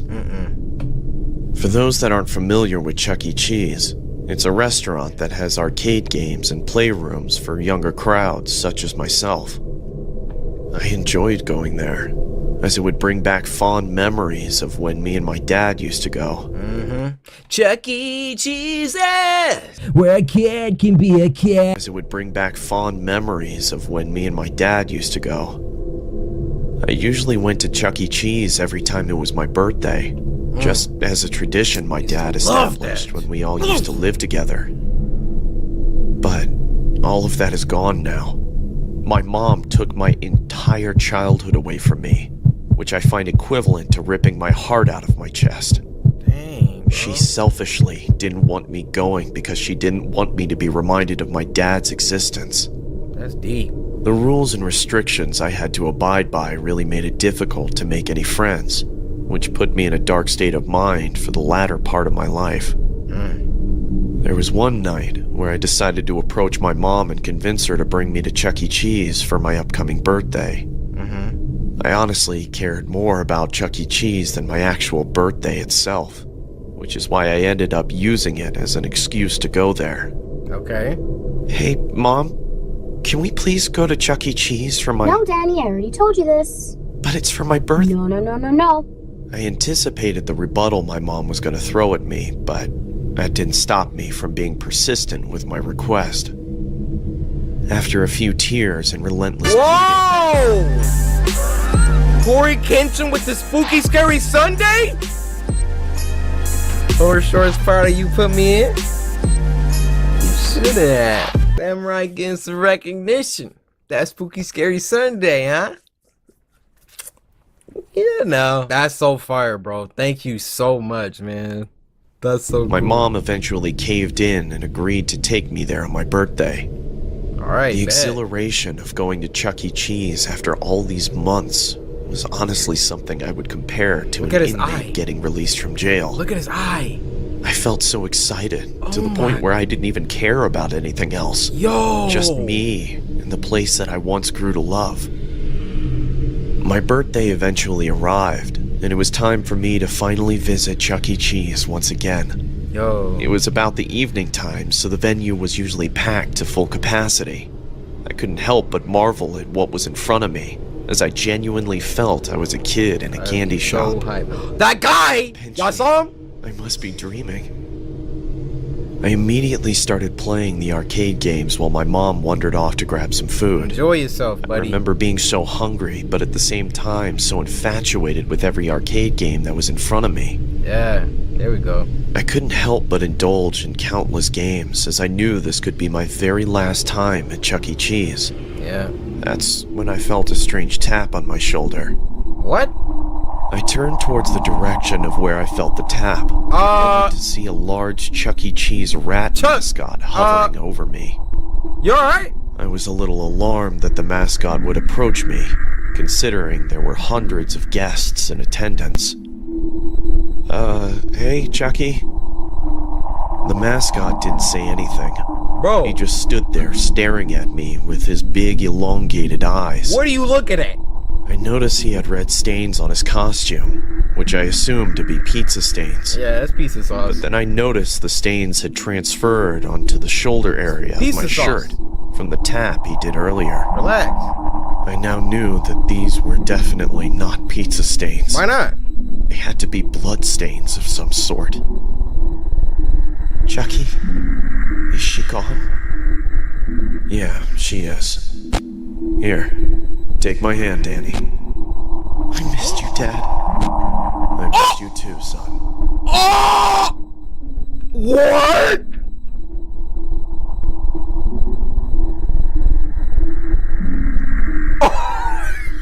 Yo! Yo! This next one's called A Scary Vacation Story 3, uploaded by our good friend, Llama Arts.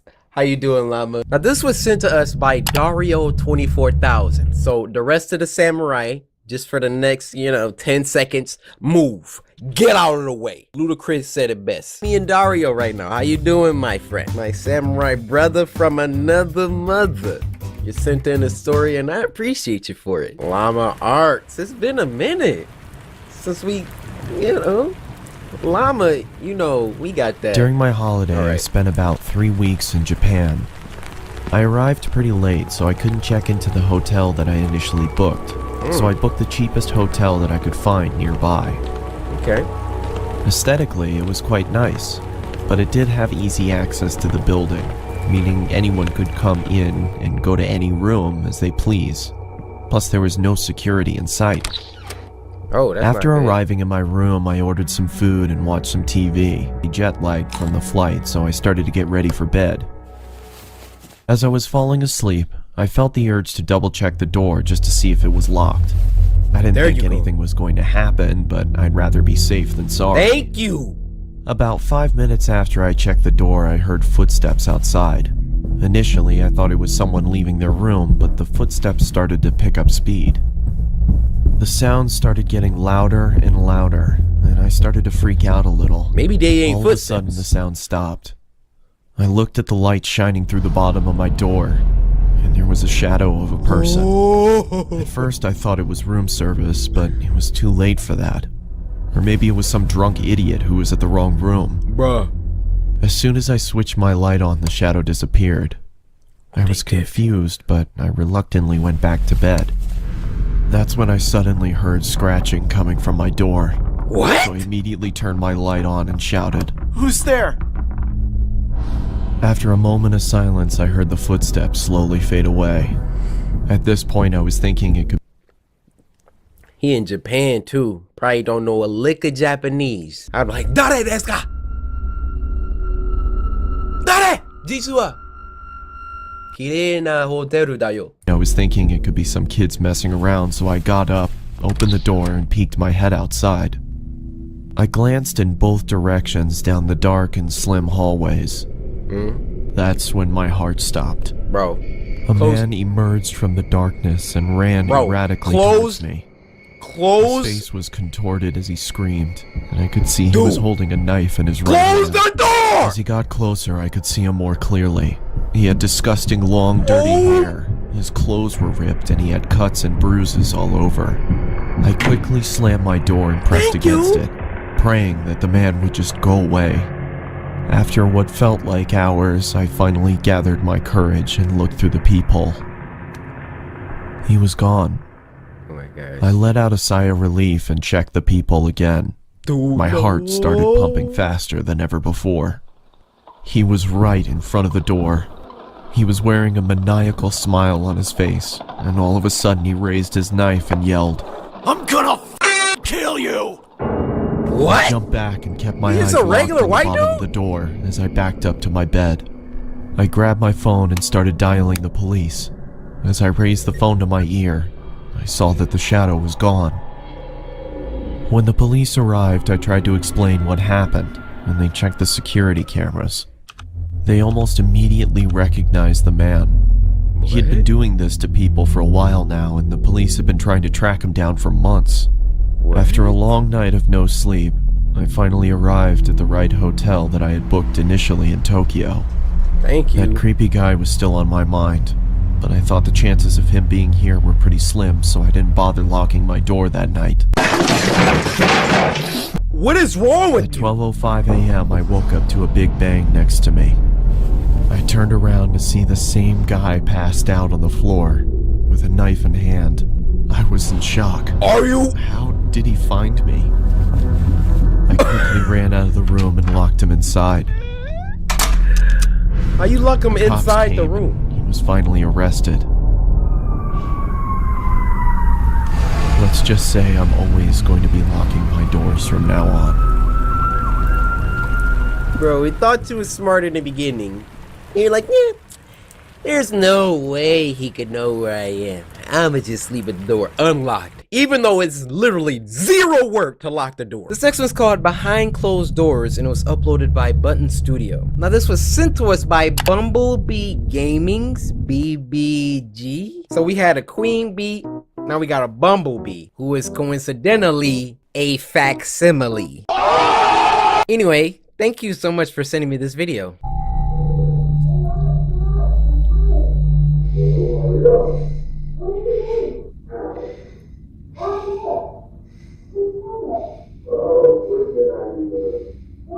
Sound like some parents arguing.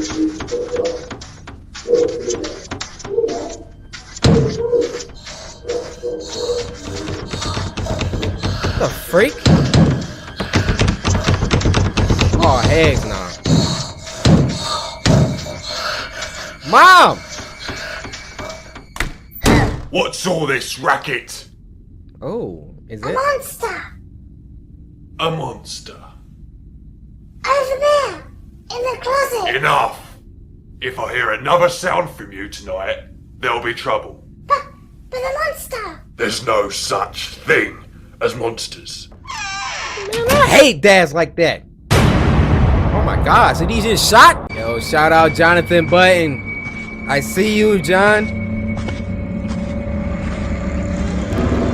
This is actually kind of cool.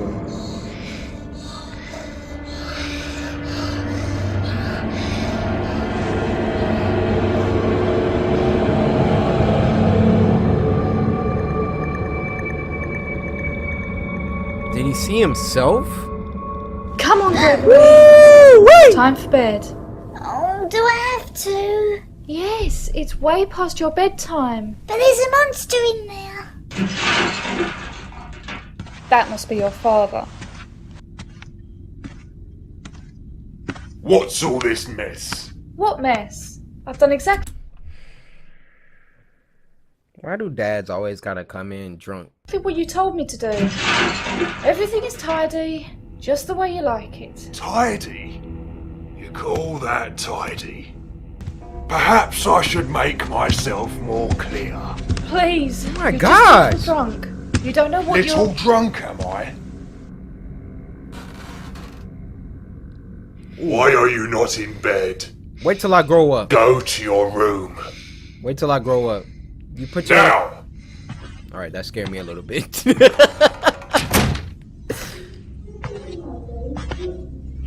He put his hands on her? Bro. Gregory. Let me out, Gregory. No! Do y'all not hear this? Why is he letting him out?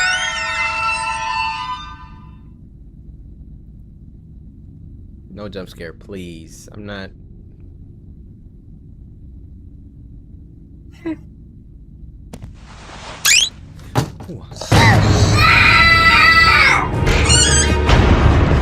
Help!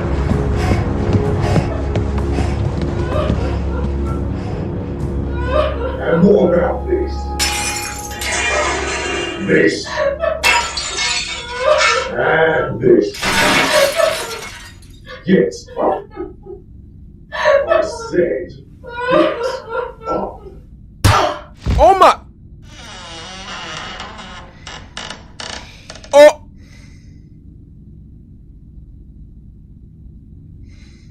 No! You. Come here. Just like your mother. Can't obey a single. Hey! Rage. Get back here! Rage! Don't walk away from me, boy. Oh, he about to freaking sick that monster on him. Gregory. You can't hide from me.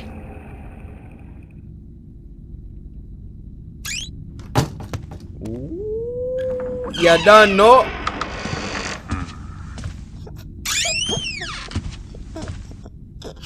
There you are.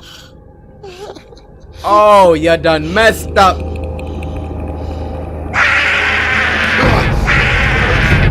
Get off me!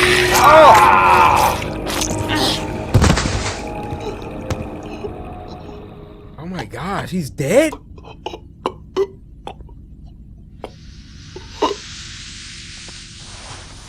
You're a monster. But there's no such thing as monsters. Oh, use your own words on you, playboy. Alright, now where's the real...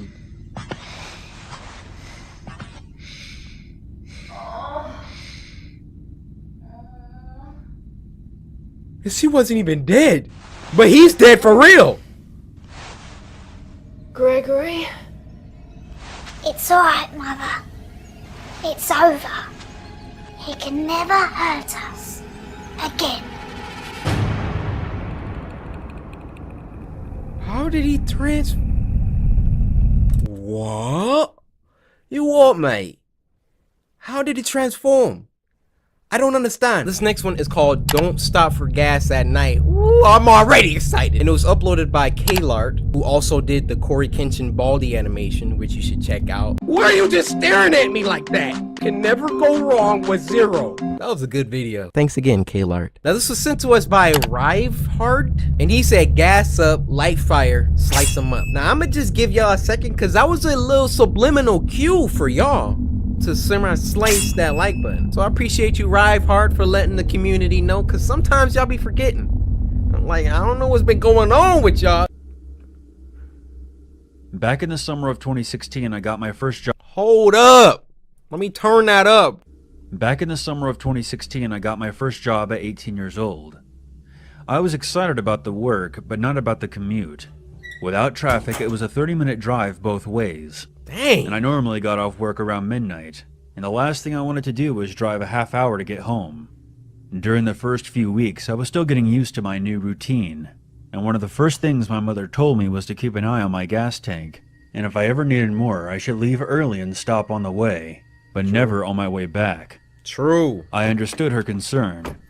I was a petite 18-year-old female, and I looked even younger. But being who I was, I half forgot, half ignored that advice. And one night on my way home, I realized I legitimately didn't have enough gas in the tank to get me to my exit. I pulled into the first station I could find, not caring about the brand or the cost of the gas.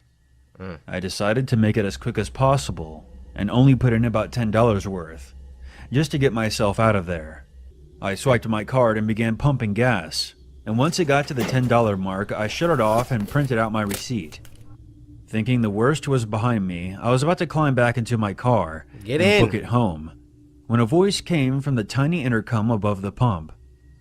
"Ma'am, there was a problem with your credit card payment." I paused and glanced at the guy at the counter. I got my gas. If it was an issue, that gas shouldn't have came out the pump, partner. I'm out. And felt a chill spiral down my neck. He was one of those tall, gaunt, sketchy-looking clerks, and was staring right out the window at me, beckoning me to come inside. I stepped back towards the gas pump and pressed the button on the intercom. "What's wrong with my card? I have a receipt. It went through just fine." Yeah.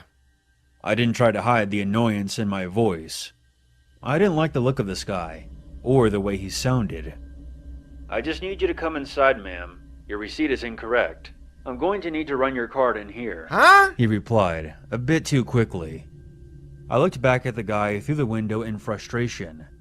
There was no way I was going in there, where I would be alone with him. Exactly. He was staring at me wide-eyed, like some kind of creep.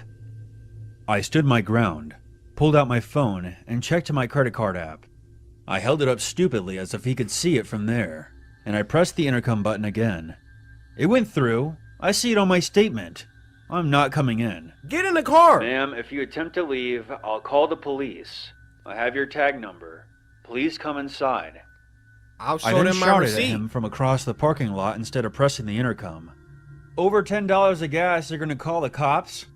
Fuck you. I'm leaving." I walked a few steps around my car and gave him a finger. I was just about to walk back around my car and climb into the driver's seat when I paused. He was mouthing something to me through the window. I would have ignored it, but he suddenly looked much more desperate than creepy. He kept beckoning me forward and calling out something that I couldn't hear through the window. I must have made a weird look, because 5 seconds later he slammed a piece of paper on the window where he had hastily written, "Guy in your car." Huh? Oh! Oh, she running in now. Inside the station, and once I was there, the clerk locked the door and told me to get down. He had his eyes on my car and had a gun in his hand. I squatted down behind the counter and watched the security cameras as a tall guy in sweatpants. Time out. I want to call attention to the detail of the animation. We got Pocky, we got price tags, we got warning CCTV, we got employees restricted, we got lava soda. Kalar, we appreciate the attention to detail. Look at this. We got a Pringles. Amazing. I'm immersed. Well, I'm sorry for breaking y'all immersion, but sometimes you just gotta appreciate. I squatted down behind the counter and watched the security cameras as a tall guy in sweatpants and a windbreaker nudged my back door open, slid out quickly and jogged away into the night. Wow. I started freaking out. Turns out the clerk had noticed the guy hanging around the side of the building on the monitors. And as soon as I pulled in, he made a beeline for my car. He crouched down and opened the door, and slid himself inside as I was swiping my card, being careful not to close the door all the way behind him, so that I wouldn't hear anything. The clerk had noticed all of this on the camera. He did it to save her. What a legend! The clerk had noticed all of this on the camera, and immediately called the cops, who arrived a few minutes later. They searched the area and my car, but were not able to locate the guy, or anything that would lead back to him. The gas station clerk probably saved my life, because who knows what would have happened if I had driven off with that stranger in the back seat. I think the lesson here is obvious. It's not enough to be cautious, you have to stay alert as well. Be suspicious but not stupid. And always listen to your mom. Facts in the chat. Can I get a fax in the chat on that one? Yo, that was amazing. One patron. We gotta fix that, guys. We have to. The clerk was giving her all that static just to save her life. He could have just been like, "Ma'am, there's a man in your vehicle." Because the way he went about it, like, I probably would have hopped back in the car too. Like, sucker, I got the gas. I would have jumped back in the car. This sucker trying to... This next one is called Pizza Delivery Story 3, and it was uploaded by one of the most goated animators, Llama Arts. How you been? Now, this was sent to us by Kristen Mells, who said nothing. Wow. You didn't want to talk to me, Kristen? I could have had like a little personal moment. Actually, you know what, Kristen? I'm gonna create our moment. Okay, you didn't have to say nothing. I get it. You're shy, right? You probably didn't know what to type after that. Well, this song is dedicated to you, Kristen Mells. Kristen Mills. Thank you. Yo, we haven't watched the Llama Arts in a minute. This happened in April of 2021. Okay. My region hadn't been hit so hard by COVID, so most aspects of our lives were normal. I had graduated in 2020 and I needed a job. I was 18 at the time, almost 19. I wasn't studying and I didn't know what the hell to do with my life. So in March, I got a job at Pizza Hut as a delivery driver and kitchen hand. Respect. The night... I know some of y'all 18, 19, 20, young 20s. Y'all in that stage where it's like you graduated high school, maybe you want to go to college, maybe not. You just don't really know what you want to do. But respect to this guy and anybody who at least is working, at least is putting together a plan. It's okay to not know what you want to do, but as long as you're making moves, all right, you're out here at least trying to grind something to get closer to where you want to be, much respect. You think this dude want to work at Pizza Hut, sweeping the freaking dirty floors after people? But that's just a temporary situation. Let's see what happens with this guy. It seemed normal. It was one of those days that didn't seem like anything interesting would happen, but those are always the days when the unexpected happens, you know? Yeah. It was around 10:30 on a Saturday night. We closed at 11, so it was just me and my boss during the last hour. Okay. As usual, we got a late order. It was close, and I had finished mopping and sweeping the floor, so it was no hassle. My boss was always prepared for a million orders to come at the last minute, so he asked me to do it as fast as possible. Right. The restaurant was located in a plaza on the main road. The traffic was consistently heavy on a Saturday, so I avoided the main road and took the side exit.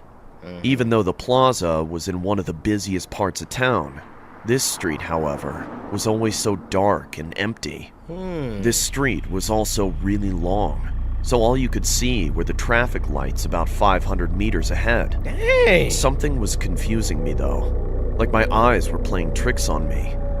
There was this black shadow blocking part of the lights, and there was this metallic object shining in the light above, bobbing up and down like it was floating. As I got closer, I could see the bottom of this dark silhouette. It looked like it was walking. So I approached with caution, preparing to brake or swerve. I got close enough to see this person was dressed in a long coat with a hood similar to a cowl, I can see. which is unusual where I live. Is that death? I turned my car lights on bright and honked my horn, hoping that they'd move to the side or something. But they didn't even flinch. Bro. Finally, I got close enough to see that it was some asshole dressed as Death.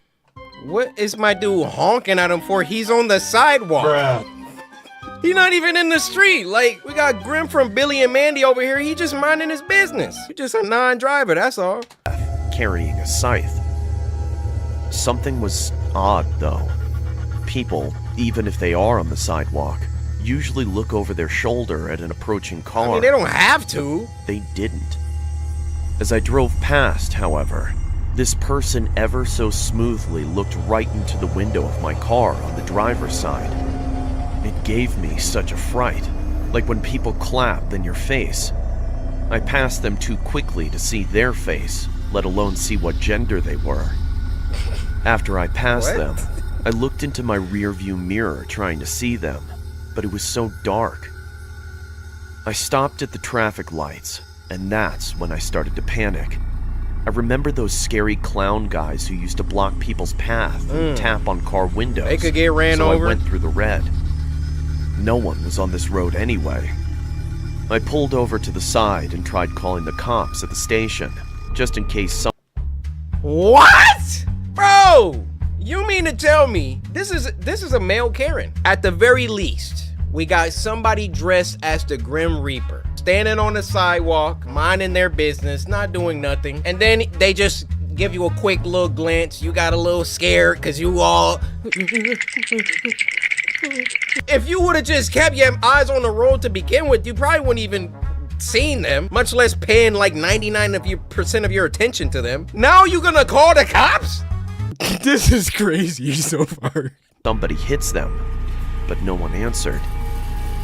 I remembered my boss told me to hurry, so I just went on with the delivery. Deliver your pizza, bro! I got to the house and parked on the side of the road, and I gave the people their pizza.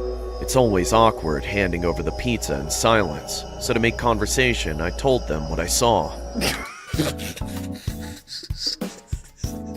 Bro, this protagonist delivering a pizza? What do you mean it's awkward? Bro, take your freaking pizza. Yeah, that'll be $17.84. Take the money, go. This dude was like...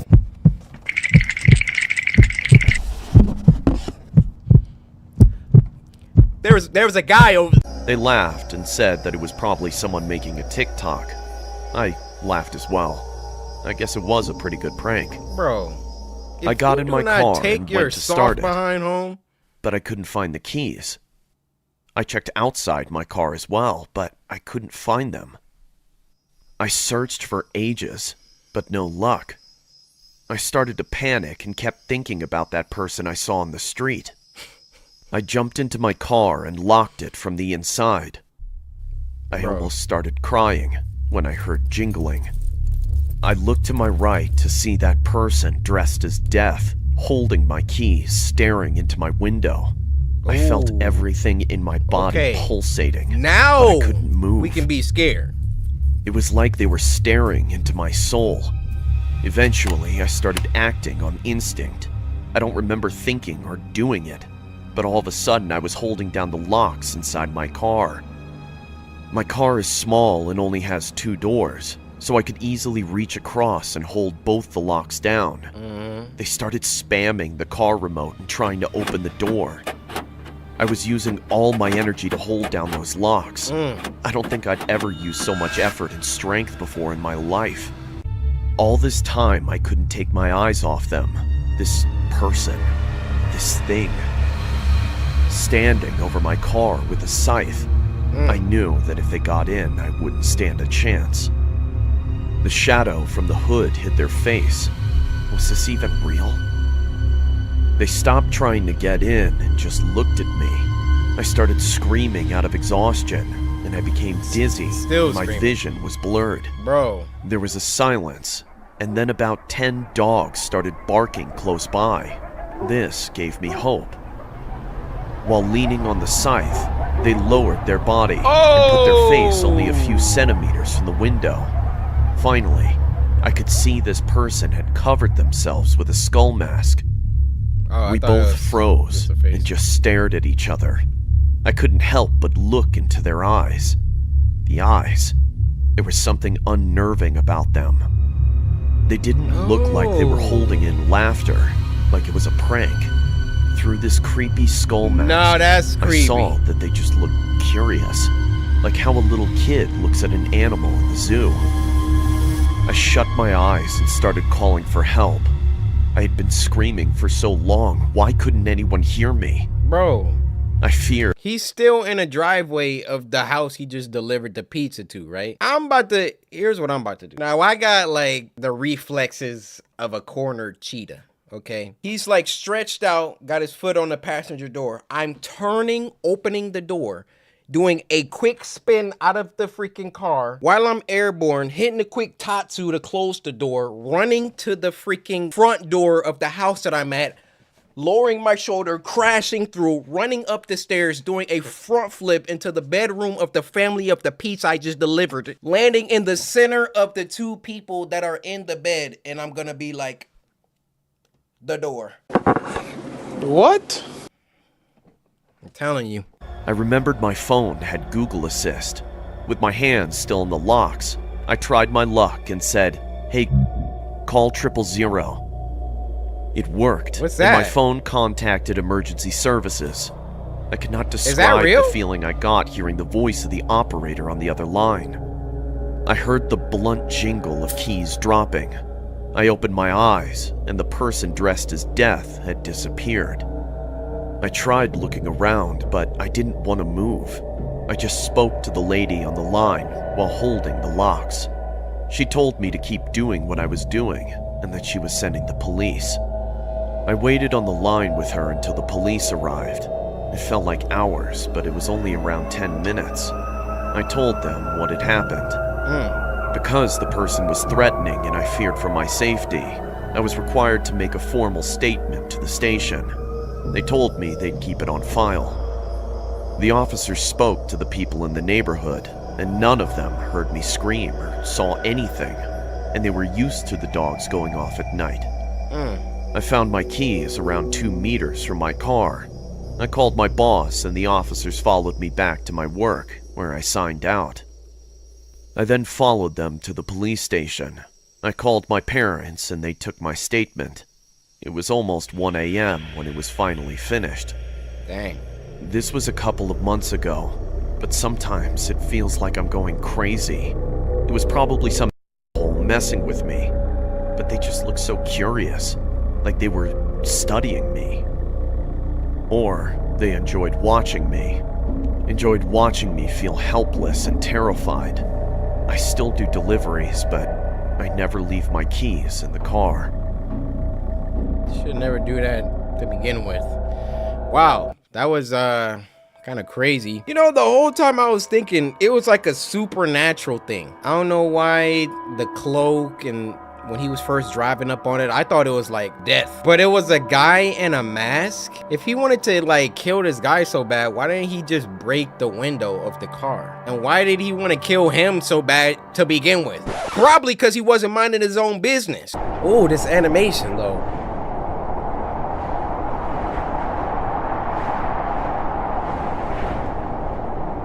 Bro, be grateful that you not homeless. I was thinking about this when we had that polar vortex last week.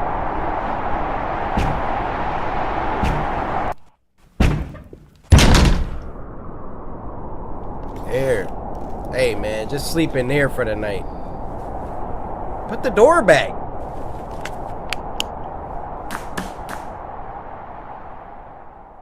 I would have put that door back.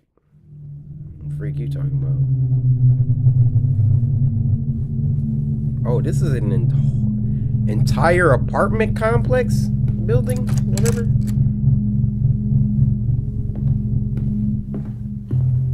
Oh, I love this animation style. It's got that chowder effect where the texture doesn't move.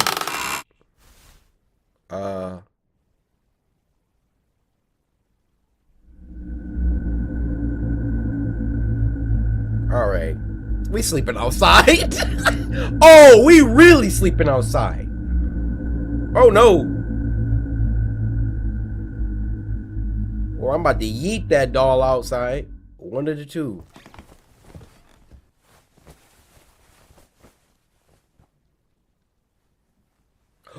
This is animated on a paper towel. I'm out. Oh. You see homeless people? Give them food. Don't give them money. They're gonna buy crack with it. I'm sorry.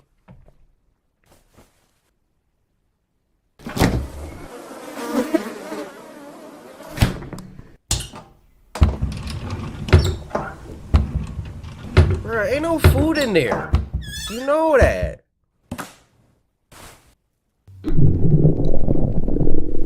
Oh, he hungry. Yeah, sometimes you just gotta...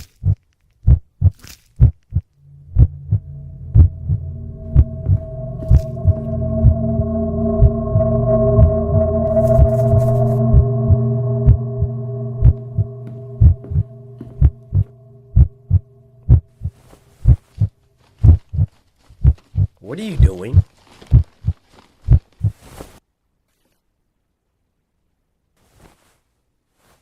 Oh, it was a heart beating.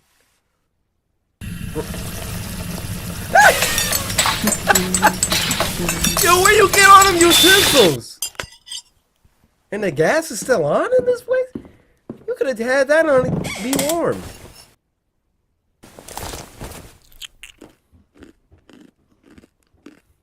Bro, he just ate a heart. The wall had a heart. He didn't even savor it, number 2. Oh my gosh.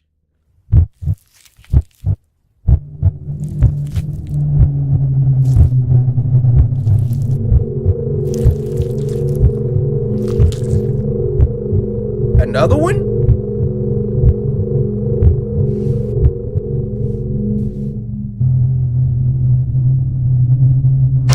Oh my gosh! Woo! Oh no! Give me back my I'm gonna have to poop it out! Oh no, dude! Woo! Oh!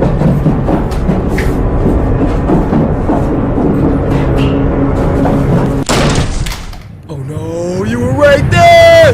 Bro! No! Ah! Live!